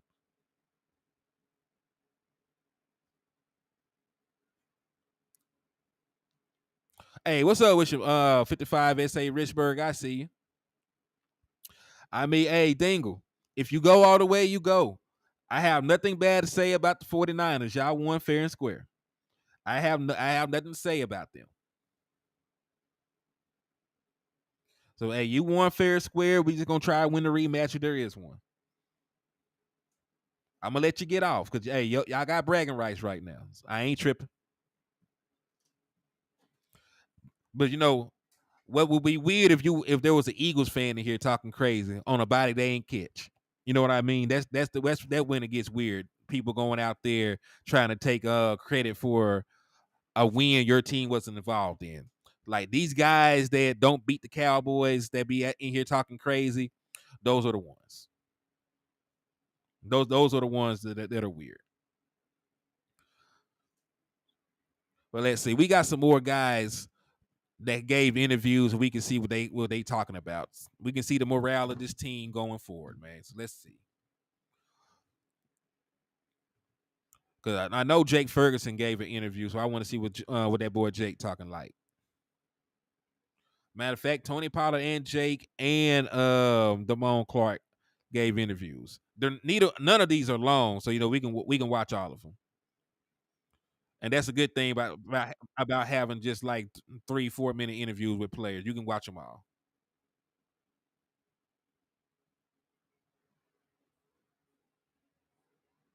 If the boys lose Sunday, I might get thrown out my house because of my language.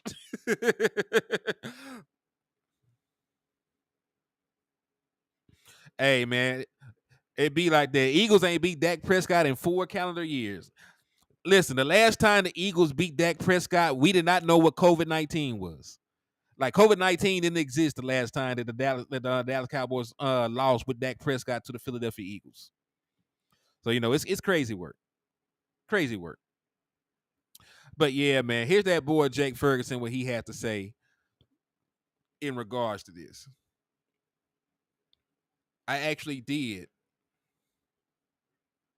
Oh, and then they talk about Derwin James on his prep for Dak Prescott and the Cowboys. So I'm gonna watch. We're gonna watch what Derwin James and them had to say about us too, because I'm curious now. I damn sure ain't watched that yet. We're still gonna get that Peyton Hendershot energy in our room, and that's what we need sometimes. As far as this offense, pretty obvious you guys haven't gotten going to the point you want to. What's the vibe and what's the mindset?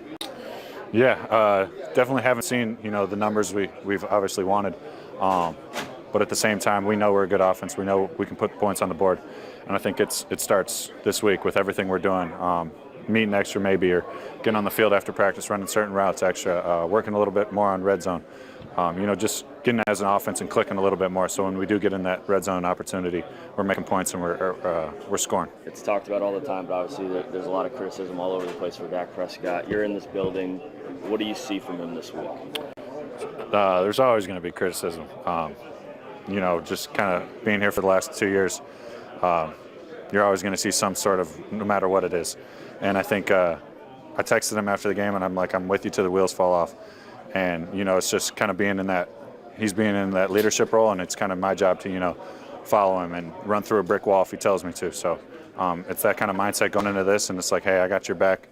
You know it too. And I'm just going to do my best to keep getting open and keep getting work done, keep getting yards. We always talk about how incredible of a leader he is, but he's obviously human. He's got a rebound from something like that.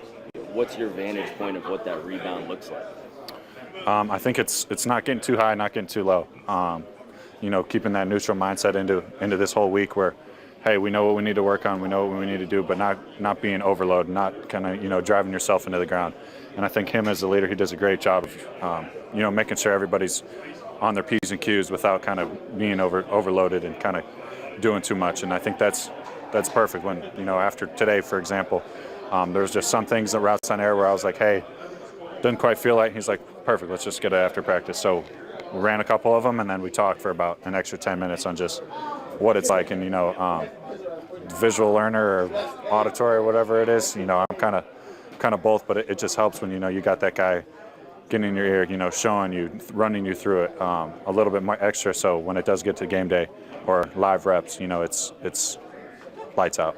I mean, at your position, you're going to directly run into Khalil Mack and Joey Bosa on Monday. How would you break down each of their games and the challenge of blocking and facing them? Yeah, I mean, there's a challenge every week. So I approach it the same way I approach every week. Do my film study, do my extra meetings with Coach Wells, study the guys I'm going against. But this is the NFL. There's going to be great guys I'm going against every week. With that extra work you're talking about that you're doing with Dak, are you seeing more of that across the board after a game like this? I think a little bit more, but more in the sense of on the stuff that we need to hit. Hey, this should be and can be automatic against any sort of defense. And I think that's going through that sort of stuff and just being like, hey, we can, pick the low-hanging fruit when we need to, get some yards after the catch and stuff like that. That's what we're really focusing on. As far as, every time there's been a game over at SoFi that the Cowboys have been in this huge Dallas fan turnout, how much are you guys looking forward to that? SoFi's a pretty cool stadium to play in, and it is always a little nicer when you see a little bit more Navy out there. Thanks, Jay. Appreciate it. All right, and that was that boy Jake Ferguson. So yeah, man, he said he riding with Dak till the wheels fall off, man. And that's real, man. When you play like that and the world is against you and you're feeling down and you're feeling like and you're feeling like everybody's against you, it's always good to have somebody speak up for you, man. It's always good to know that somebody's in your corner. It's always good to know that people still believe in you, man. So that's big for Jake Ferguson to stand with Dak as he goes through this. And listen, man, I believe they still trust Dak Prescott, man. Like Dak Prescott is a legitimately good person. It's going to take a lot before they turn on Dak Prescott because he's a good dude, man. Like even with Dez Bryant and Amari Cooper, I know it didn't work out on the field, but they still got love for Dak Prescott. You know what I mean? Like even when it doesn't work out on the field, it seems like people still, tend to have love for Dak. So I don't think that he'll lose the locker room. I don't feel like he'll lose the locker room, and I feel like they'll play better. Like there are some things that work that just didn't get executed right. Like there's still time to put this together. There's still time, for this offense to be a good unit. We seen this offense score 30 points this year. We seen this offense, do a bunch of good things. Hey, man, when he plays bad, he plays bad. He don't play bad often, but when he plays bad, he plays bad.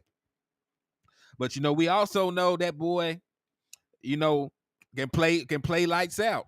You know what I'm saying? We seen him go toe-to-toe with Aaron Rodgers, a rookie, in a playoff game. We seen him retire Tom Brady with a 5-touchdown performance. We seen him have a game-winning drive against Russell Wilson and the Seahawks. Right? We seen Dak Prescott play some very good football before.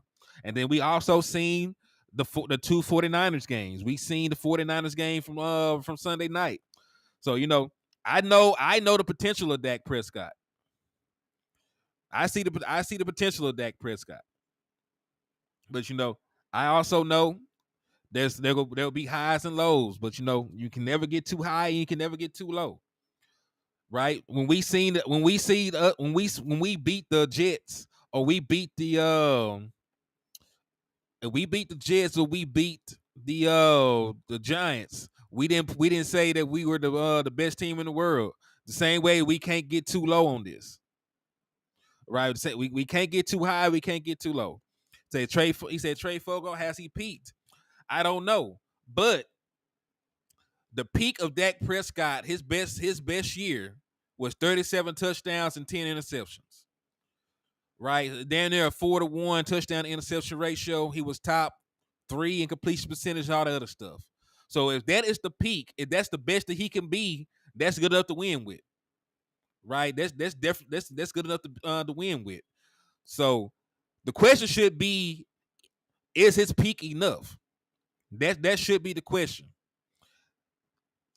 If that is the best that Dak Prescott can play, and we can get that version of Dak Prescott again, will that be enough to win with this defense? And I believe so, because you were averaging 30 points at that point. So the question shouldn't be, has he peaked? If the best we've seen Dak Prescott played, is that good enough to win the Super Bowl? And I believe that should be enough. Said, did Dak Prescott decline? I don't know from a 5-game sample size. I will have to reassess that at the end of the season. Yeah, and that's a very good question. Has he declined? We all know. Let's be real. He's not the same athlete that he was. Like a lot of the things that he did to get paid, like he can't move like that no more. Like he can't move like that. He has flashes of being able to extend the play. He has flashes of being able to run for first downs. But he ain't the same dude that used to front flip into the end zone no more. He's 30 years old. And he plays a contact sport. Like he's not moving like that no more. You know what I'm saying? The moment I got 30, my knees disappeared. I can only imagine. How Dak feels. So, we'll have to see. Like I'm gonna give it the other 12 games. I'm gonna give it the other 12 games before I decide if he's declined or not. Because as crazy as it sounds, like Dak Prescott could still throw for like 30 touchdowns this year. He can still throw for 30 touchdowns and do all these other great things because there's still 12 games left. The question is, Steven holding him back. I mean, I do want to see Dak Prescott play, get played to his strengths, right? Because the Dallas Cowboys, if you look at the passing chart, he's not throwing the ball. They're not asking him to throw the ball over the field. You're not asking him to throw the ball over the middle of the field, and that's one of his strengths. So I need to see some changes to the offense. I don't think anybody is happy with the at least I ain't gonna say they're not happy with the scheme, but they're not happy with how the scheme was utilized in that San Francisco 49ers game. I don't think anybody is. I don't think Dak was. I don't think the receivers were. I don't think even the coaches were. Yeah, Lucky Johnson. Like I'm not out on Dak yet. I'm not out on Dak yet.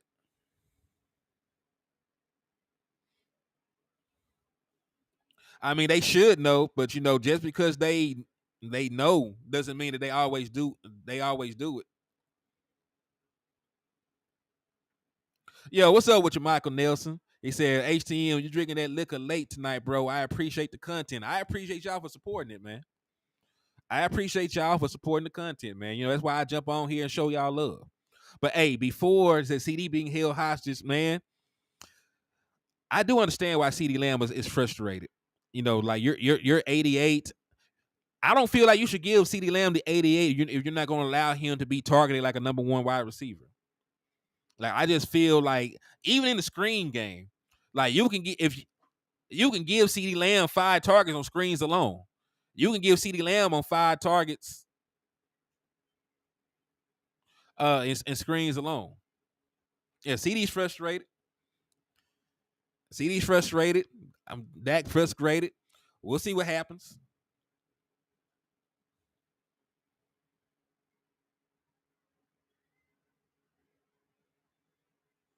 It said facts. Jerry forced 88 on him for his pockets. Yeah, and what's crazy is he forced the 88 on him for jersey sales, and he's trying not to give him targets now that it's close to time to pay him.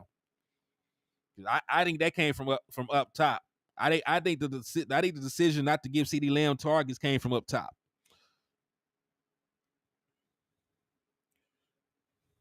And really, especially in this offense, if you're not the primary guy in the progression, it's hard to get the ball.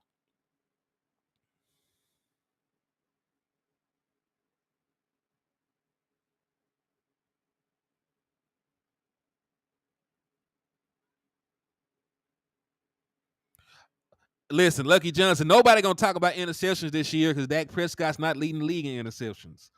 The same way that nobody is talking about yards allowed by a cornerback since Trayvon Diggs didn't give up a bunch of yards the previous season.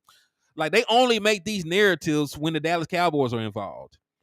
They only made it a narrative about yardage when Trayvon Diggs was getting all those interceptions. They had to try and cut his knees out from under him.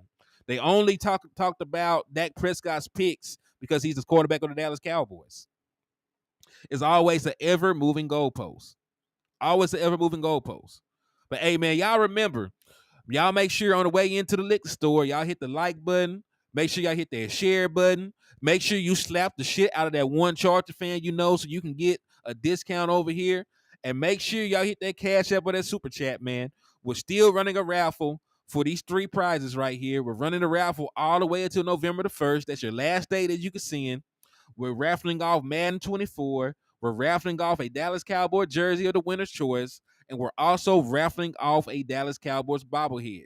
So if you want to participate, if you want to join in, or if you just want to support the content and look out for your boy, the Cash App is at the bottom left. It's $ Hennythemoor, or you can send super chats or super stickers to enter the raffle or support the content.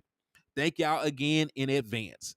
So let's move along, man. We just talked about Jake Ferguson. Yeah, listen, they have a bunch of bullshit statistics for, when the Dallas Cowboys are involved. But I do want to hear from Derwin James. I want to hear how they're preparing for the Dallas Cowboys. This is also a little 3-minute video. So this is some footage from the ops. This is some footage from the ops over here. My sister's a Steeler fan, Mr. Henny, and she want Matt Canada gone. Guess what? Kenny Pickett took matters in his hands. Boom. Touchdown. Steelers won that last game. Yeah, for real. I sure want to hear what the Chargers had to say. Hey, it's $5 per raffle entry, Matt Badden.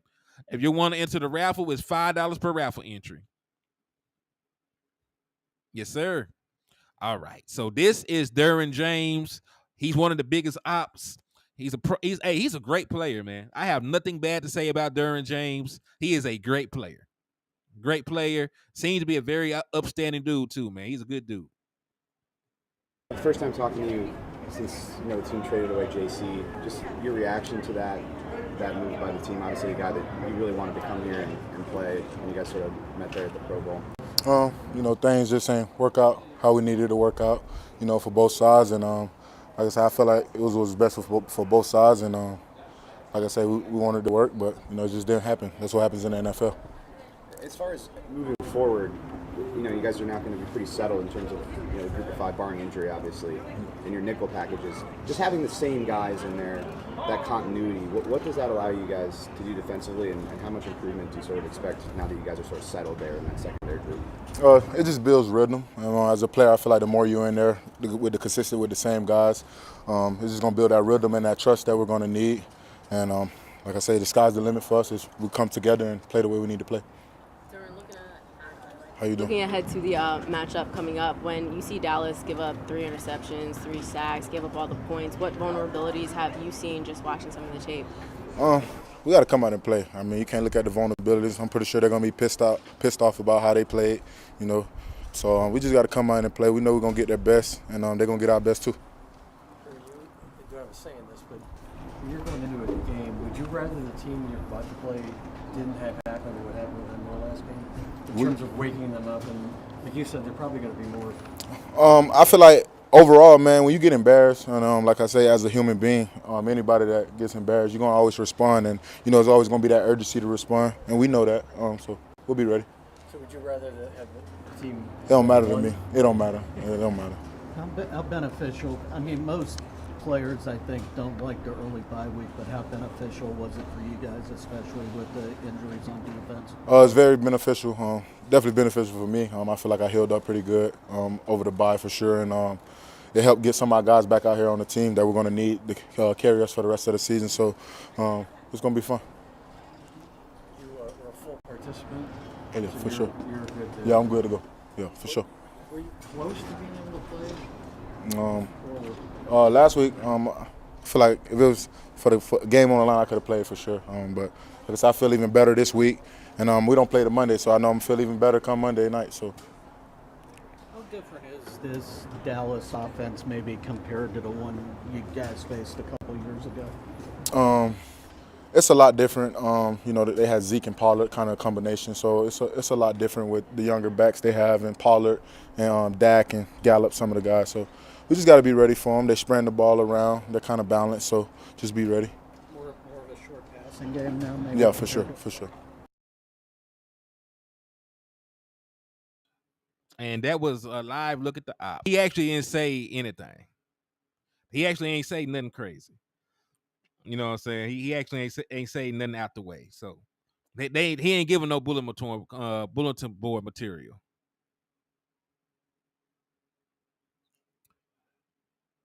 Let's see.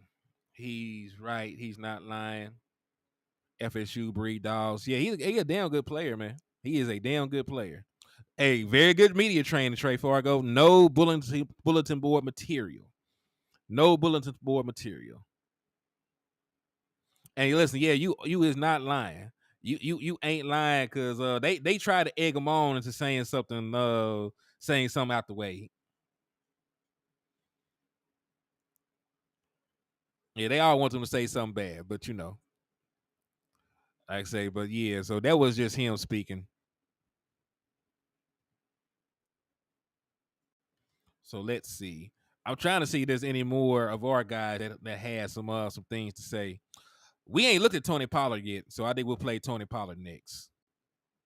Because TP has some stuff to say, how he's feeling, what to expect, everything else. So I'm interested to see what RB1 has to say. So let's see what TP got to say next. He said our running game is different. He said our running game is different, but he ain't lied. You had Zeke and Pollard. That was 2 years ago. 2 years ago, Ezekiel Elliott was 1,000-yard back, and Tony Pollard had like 700 yards rushing. So you had a super dangerous rushing attack 2 years ago in 2021, right? So he ain't said nothing wrong. Man, Derwin James a monster. Derwin James a monster. I would love to have Derwin James on this team. Said you don't want all 4 Charger fans getting onto your social media if you talk trash talk and don't come through, man. He said, don't let them 49ers pick you up like that again, man. Man. All right, here my boy TP, man. Here my boy TP. Getting back to practice and getting back to the drawing board. I mean, we came in, we watched the film, went over what we did wrong, how we could correct things, and at this point, on to the next one. Looking forward to the Chargers. Why do you have? It seems like you don't have an identity. Do you know what your identity is on offense? Yeah. What is it? Being a physical team, going out there, winning games. Have y'all had the consistency? Have y'all been able to get a rhythm so far this year? I would say we haven't had the consistency that we would like, but it's early in the season. It's one game, so we keep it pushing. How anxious are you guys to get back out there on the field and kind of wash that bad taste out of your mouth? Yeah, I mean, just like earlier in the year when we had our loss, it's always big to flush it out, come back the next week and get that win and stop the negative energy. More of a wake-up call than the Arizona loss? I mean, the better team won that day. That's all I say. How important is it for this offensive line and this current combination, your strong front five, to continue to get reps as far as improving as the weeks go along? I mean, it's very important. I mean, the offense goes through those guys. It all starts up front. So as long as we got those guys healthy, we're in the window for everything. Tony, coming off a loss like that, what are you seeing from the leadership this week? What do you see? Guys not panicking, not trying to do too much, not, going haywire, things like that. Guys just locking in, focusing up, blocking out the distractions and just, getting ready for this week. With the frustration, obviously you're frustrated after that kind of game. How do you deal with that and make sure it doesn't linger in a bad way? Be better, play better, come out here to practice, go to work, put the work in so you can't be mad when it comes game day. You've left it all out there on the field. How do you try to guide some of the younger guys in your room to say, we have to move on, don't worry about what happened against San Francisco? I mean, just look at the older guys around the team, in the rooms, and just see how we go about things, how we just block out the noise and just focus in for this week. How do you block out the noise? It's a part of being a professional. It's just something that you have to learn how to do. What's the difference 5 games in now with Mike, what you guys had with Kellen? What do you think the differences are offensively, what both guys like to do? I would say just the philosophy of how they do things. I think Kellen is the guy that wants to put up a lot of points. I feel like I would say McCarthy is the guy who's really just trying to win, complimentary football, whatever it takes. So I would say that. How important was Kellen in your development? I mean, he was big. Just having him here with me for the years that I was here with him, being able to put me in different spots, use my talents in different areas, so it was big. Chargers are 7th in terms of scoring this year. In terms of complimentary football, is this maybe a game where you say, hey, we might have to score a little bit more to kind of complement the defense a little bit more?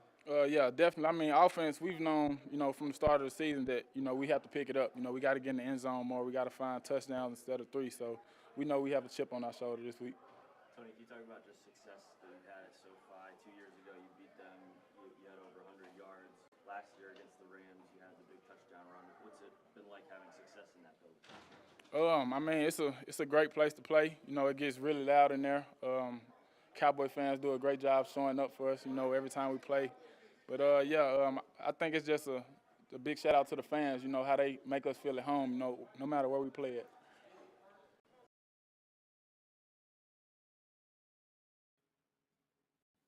All right, man. That was TP and his feelings on the game, man. Y'all said they got him on that quiz. Yeah, they did. He said, and we was the last game, so you know they couldn't turn it to another game during that blowout, man. It was like watching a train wreck. And I do agree that as bad as Dak Prescott played, Tony Pollard didn't play well either. Right? Your passing game didn't really work the way it should have. Your run game didn't really work the way it should have. You know, so like we on every phase of the offense, passing and rushing, we were not adequate enough to win that football game. We just weren't. You know, I hate to say it, but we were not adequate enough. But, you know, hopefully things change this week. Like I say, this is another test. You know, there was another test. You know, right now, you're trying to move to 4-2, and that's the most important thing right now. That is the most important thing right now. Going to 4-2, going to the bye, trying to get healthy, come right back up.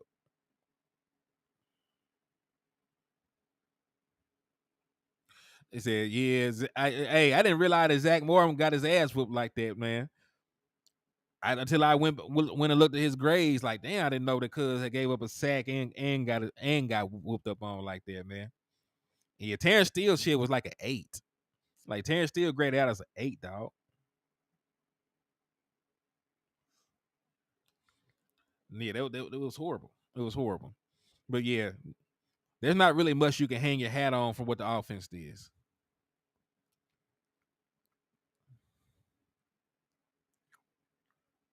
Man, yeah, like Zach Moore don't ever get whooped.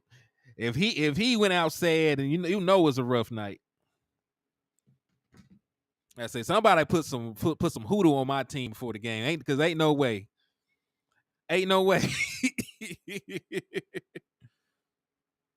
I think that bye is perfect time. And yeah, go to 4-2, go into the bye, and you pray about everything else. Because it's gonna be a long ass week. It's gonna be a long ass 2 weeks. If the Dallas Cowboys are 3-3 going into that bye. It's gonna be long. And listen, some of y'all already ready to jump off a bridge right now, losing to the 49ers, a team that we were not even favored against. Imagine if we lose to the Chargers in a game that we're supposed to win. It said players F up. They sure do. Yeah, Tyler Smith is playing all pro level football. Tyler Smith is playing all pro level football.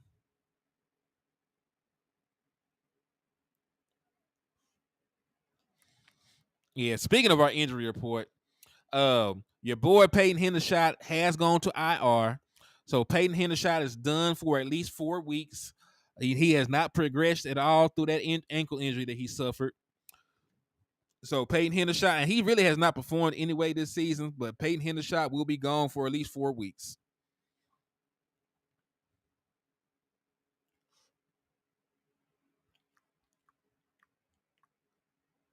Yeah, he on IR. He's on IR right now. Peyton Hendershot is going to be a no-show for at least 4 weeks.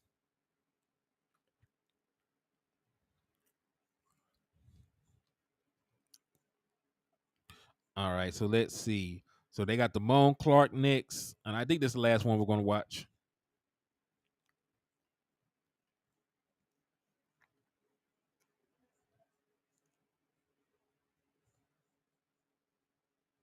It said Peyton ankle. Y'all so wild. Y'all said a Peyton ankle shot. It might be shot right now. All right, here we go. This is the Damone Clark. But you got to think at some point your health is more important. I know for me, I got a 3-year-old daughter. So when it's all said and done, I want to be able to go and, play with my daughter. And when I have more kids, I want to be able to go play with my other kids. So, I mean, obviously we got the best medical team here. They're going to take care of Leighton. And we're going to be here when you get back. Thank you, sir. Thank you. Thank you. Damone, I know we were late, but what is the defense going to do to make up with the loss of Leighton? I mean, next man up mentality. You know what I'm saying? The guys in this locker room, the guys on defense, the coaches, we know what we have to do. We're not going to make it a big deal. Obviously, we lost Leighton, but that's another opportunity for myself. Malik Jefferson, for Marquise Bell. That's more opportunity for us to step up, and we're gonna do it. How does it? Can you talk a little bit about ways in which you can step up? Oh, just go out there and be more vocal. I'm not gonna do nothing that I haven't done already. I'm not gonna make this moment no bigger than what it already is. I'm gonna go out there. I have the trust in my coaches, the trust in my teammates. I'm gonna go out there and be me. And like I just was telling those guys, I'm gonna play for myself. I'm gonna play for this team, my family, and I'm gonna do it for Leighton because I know he want to be out there with us. How big of a challenge is Austin Eckler? I mean, obviously he in the league. You couldn't get here just for no reason, you know what I'm saying? So obviously he has his strengths, we have our strengths, and it's going to be fun when we go out there and play on Monday. How do y'all respond after a week like last week? The only way to sit there and get the bad taste out of our mouth, we got to go kick somebody else's ass. Like that's the bottom line. That's what we have to do. Just talk about what kind of season you were seeing from him so far. Leading into the year. Talk about him, being multi-positional, working on new things. He's been a big part of your defense. Yeah, I mean, even in the off season, like I was training with Leighton in the off season, so. The way that we was training together every day in the off season, it's not a surprise. Even last year, Leighton had a really good season last year, and he just was looking to add to that, and he'll be back. He'll be back, and I know he's gonna be back to the same person that he was before he got injured. Have you had a chance to talk with him since his disappointment? Yeah, I mean, I talked to Leighton. Obviously, he going through different things, different thoughts and stuff like that, which we all go through it when you not able to do the things that you love to do, but he in good spirits though. He know at the end of the day that we got his back, and I told him, most importantly, I got his back. I'm gonna go out there and play for myself, this team, my family. I'm gonna play for him too because I know he want to be out there with us. And I think he's had neck problems before, right? I mean, is that a little scarier when it's a repeat? Yeah, I mean, yeah, it is. I understand, especially for your neck. You know what I'm saying? I know for myself, I had neck surgery too. You know what I'm saying? And you never want to see someone get hurt, and you never want it yourself. You never want to be hurt yourself. But like I said, that's part of the game. You know what I'm saying? And after that, you gotta think. At the end of the day, it's life and it's football too. You know what I'm saying? So yeah, but he okay though. You mentioned stepping up with him going down. Just talk more about what's on your shoulders now. I mean, to be honest with you, there's no more on my shoulders. You know what I'm saying? It's the same that's been happening for the past 5 weeks that we've been playing. Is it more on Marquise or certain other guys? Nah, you don't make the moment no bigger than it is. You know what I'm saying? At the end of the day, it's football. We just go out there communicating with each other. You look across at these Chargers. What's the challenge? I mean, Eckler's coming back from an injury. What can you talk about the challenge with him? I mean, they have their strengths. We have our strengths. We'll sell it on the field on Monday. Him specifically, though, what makes him so dangerous? Is it his shiftiness? What is it? He can do whatever. He gonna do whatever his team needs him to do out of the backfield, whether it's running, whether it's catching out of the backfield. Like I say, they have their strengths. We have our strengths, and we're gonna fight on Monday. Did you happen to see Tyler Smith's block on Fred Warner? No, I saw it on film, yeah, but obviously when it happened, because we was on the sideline making adjustments. Yeah, just Tyler Smith, I mean, you probably went up against him, I'm assuming, in training camp and stuff. How strong is he, and just how much evidence was that play of that? I mean, the video says it all. The video says it all. It's tough to go up against in practice? I mean, he got his strengths, I got my strengths. Yeah, but I mean, obviously, yeah. It's tough going against him. I know he's going to make me better. The guys on his team know he's going to make us better. Yeah. Have you seen a play like that many times before? Where, I mean, he kind of ragdolled Fred. Nah, I never saw a play like that. I mean, it was an amazing play. Obviously, we got to go out there on Monday, do it again. That's all it is. Thanks, man. We'll let you Thank y'all. Appreciate you. All right, that was Damone Clark and his thoughts. They interviewed him. So, there was quite a few, man. We got through all of them, look like. So we talked, we seen Jake Ferguson, what he had to say, seen TP, Brandon Cooks, we seen Rashan Evans. No, we seen everybody, man. We seen everybody that had something to say, in regards to the Dallas Cowboys. Or did we? Let me look. Oh, that's one more. We got one more, and then we'll be out of here. Tyler Smith. We talking to Tyler Smith. Looks like he looked like Amari Cooper to me. He looked like Amari Cooper to me. But this will be the last one we watch, and then we're gonna get on out of here, man. Yeah, Tyler Smith has played great. Right, he surprised me because coming out of college, man, I didn't really see it. But Dallas Cowboys saw him as a guard. He's playing exceptional at guard. He filled in last year, played pretty decently at tackle. So Tyler Smith is a huge win for the Dallas Cowboys front office because all these other tackles that got taken ahead of him have not played as good as him. All these other offensive linemen that went before Tyler Smith have not played as good as Tyler Smith has. Hey, appreciate you, man. Frank Cartwright. But yeah, this will be the last one. We'll see what Tyler Smith got to say. After that loss, what are you seeing this week from the leadership? The sense of urgency is there. We know that we didn't play to our best level last week, and we know what the standard is. And I feel like that standard's been reinforced in practice from the pre-snap operation to the post-snap operation, the cover and finishing after the play, to just knowing your assignment. Even in meetings, we're taking a more active approach. We're going to the skillet. We're actually looking at cards and then going and doing them before practice, and then we have a walkthrough, and then we're going to practice. So I feel like the preparation has just been up in itself, and guys understand too. You think about walking off that field Sunday night, what was the frustration?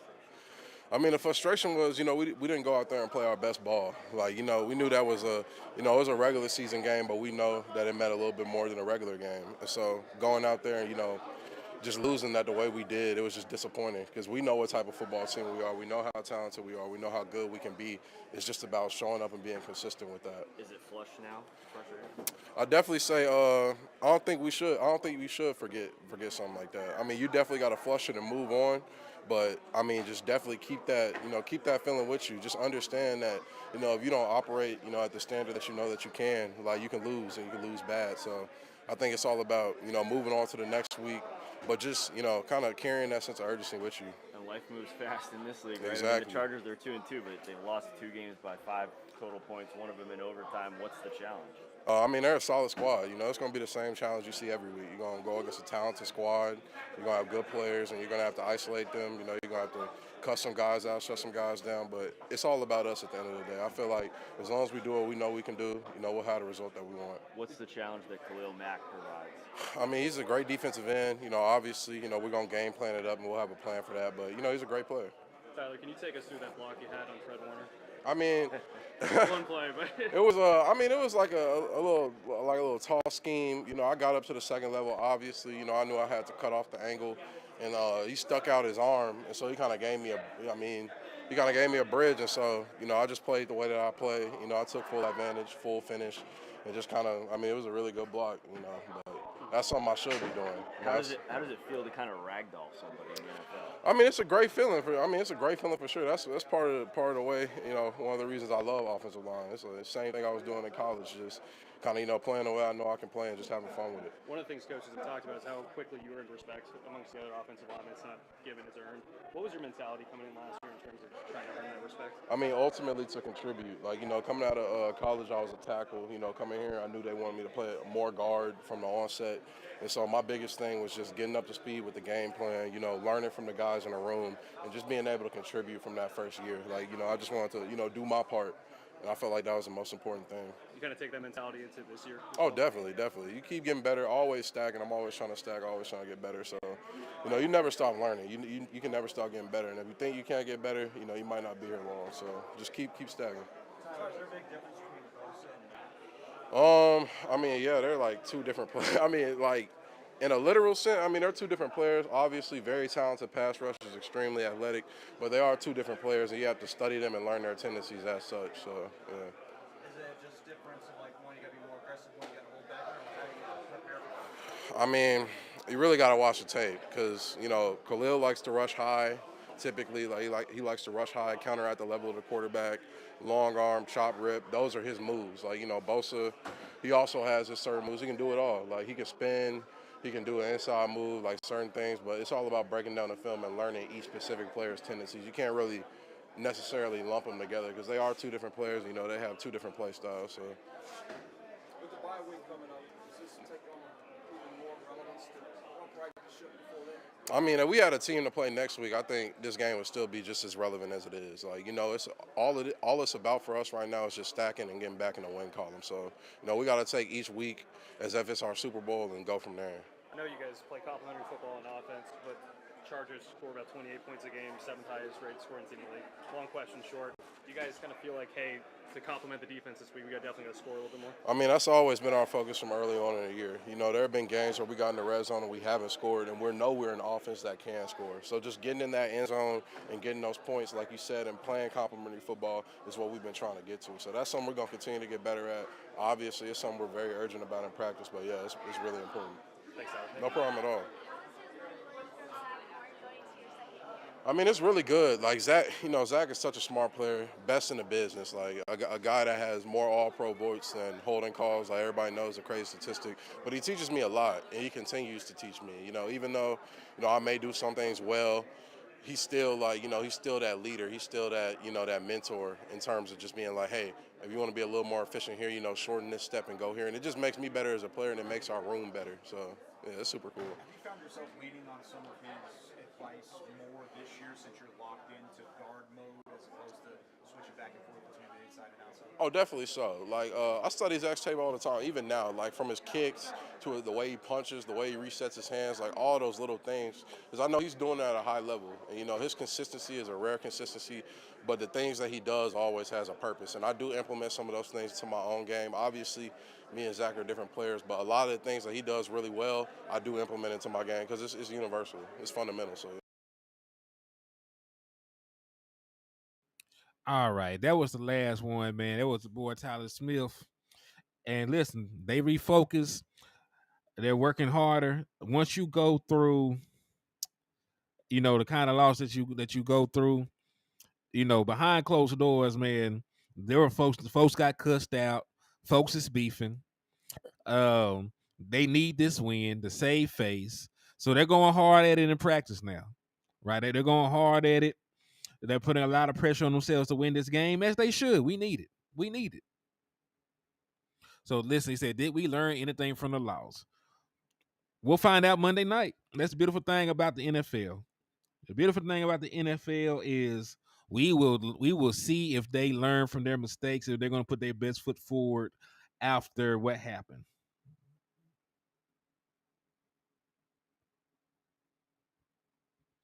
It said, okay, yeah. I'm gonna jot some of these names down too, kinfolk. I do appreciate you for providing for them.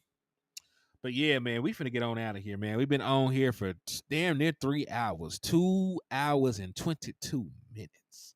Y'all is the real MVPs for rocking with your boy for this long. Listen to me ramble on about these Dallas Cowboys, man.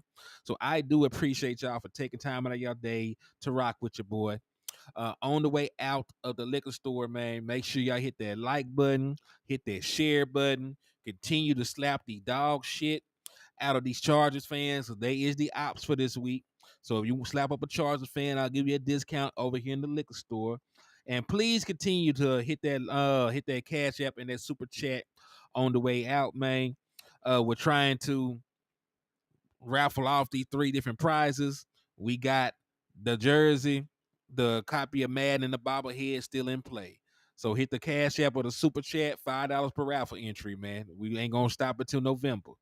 But thank y'all for supporting, showing love. I'm going to holler at y'all, man. Y'all have a good night.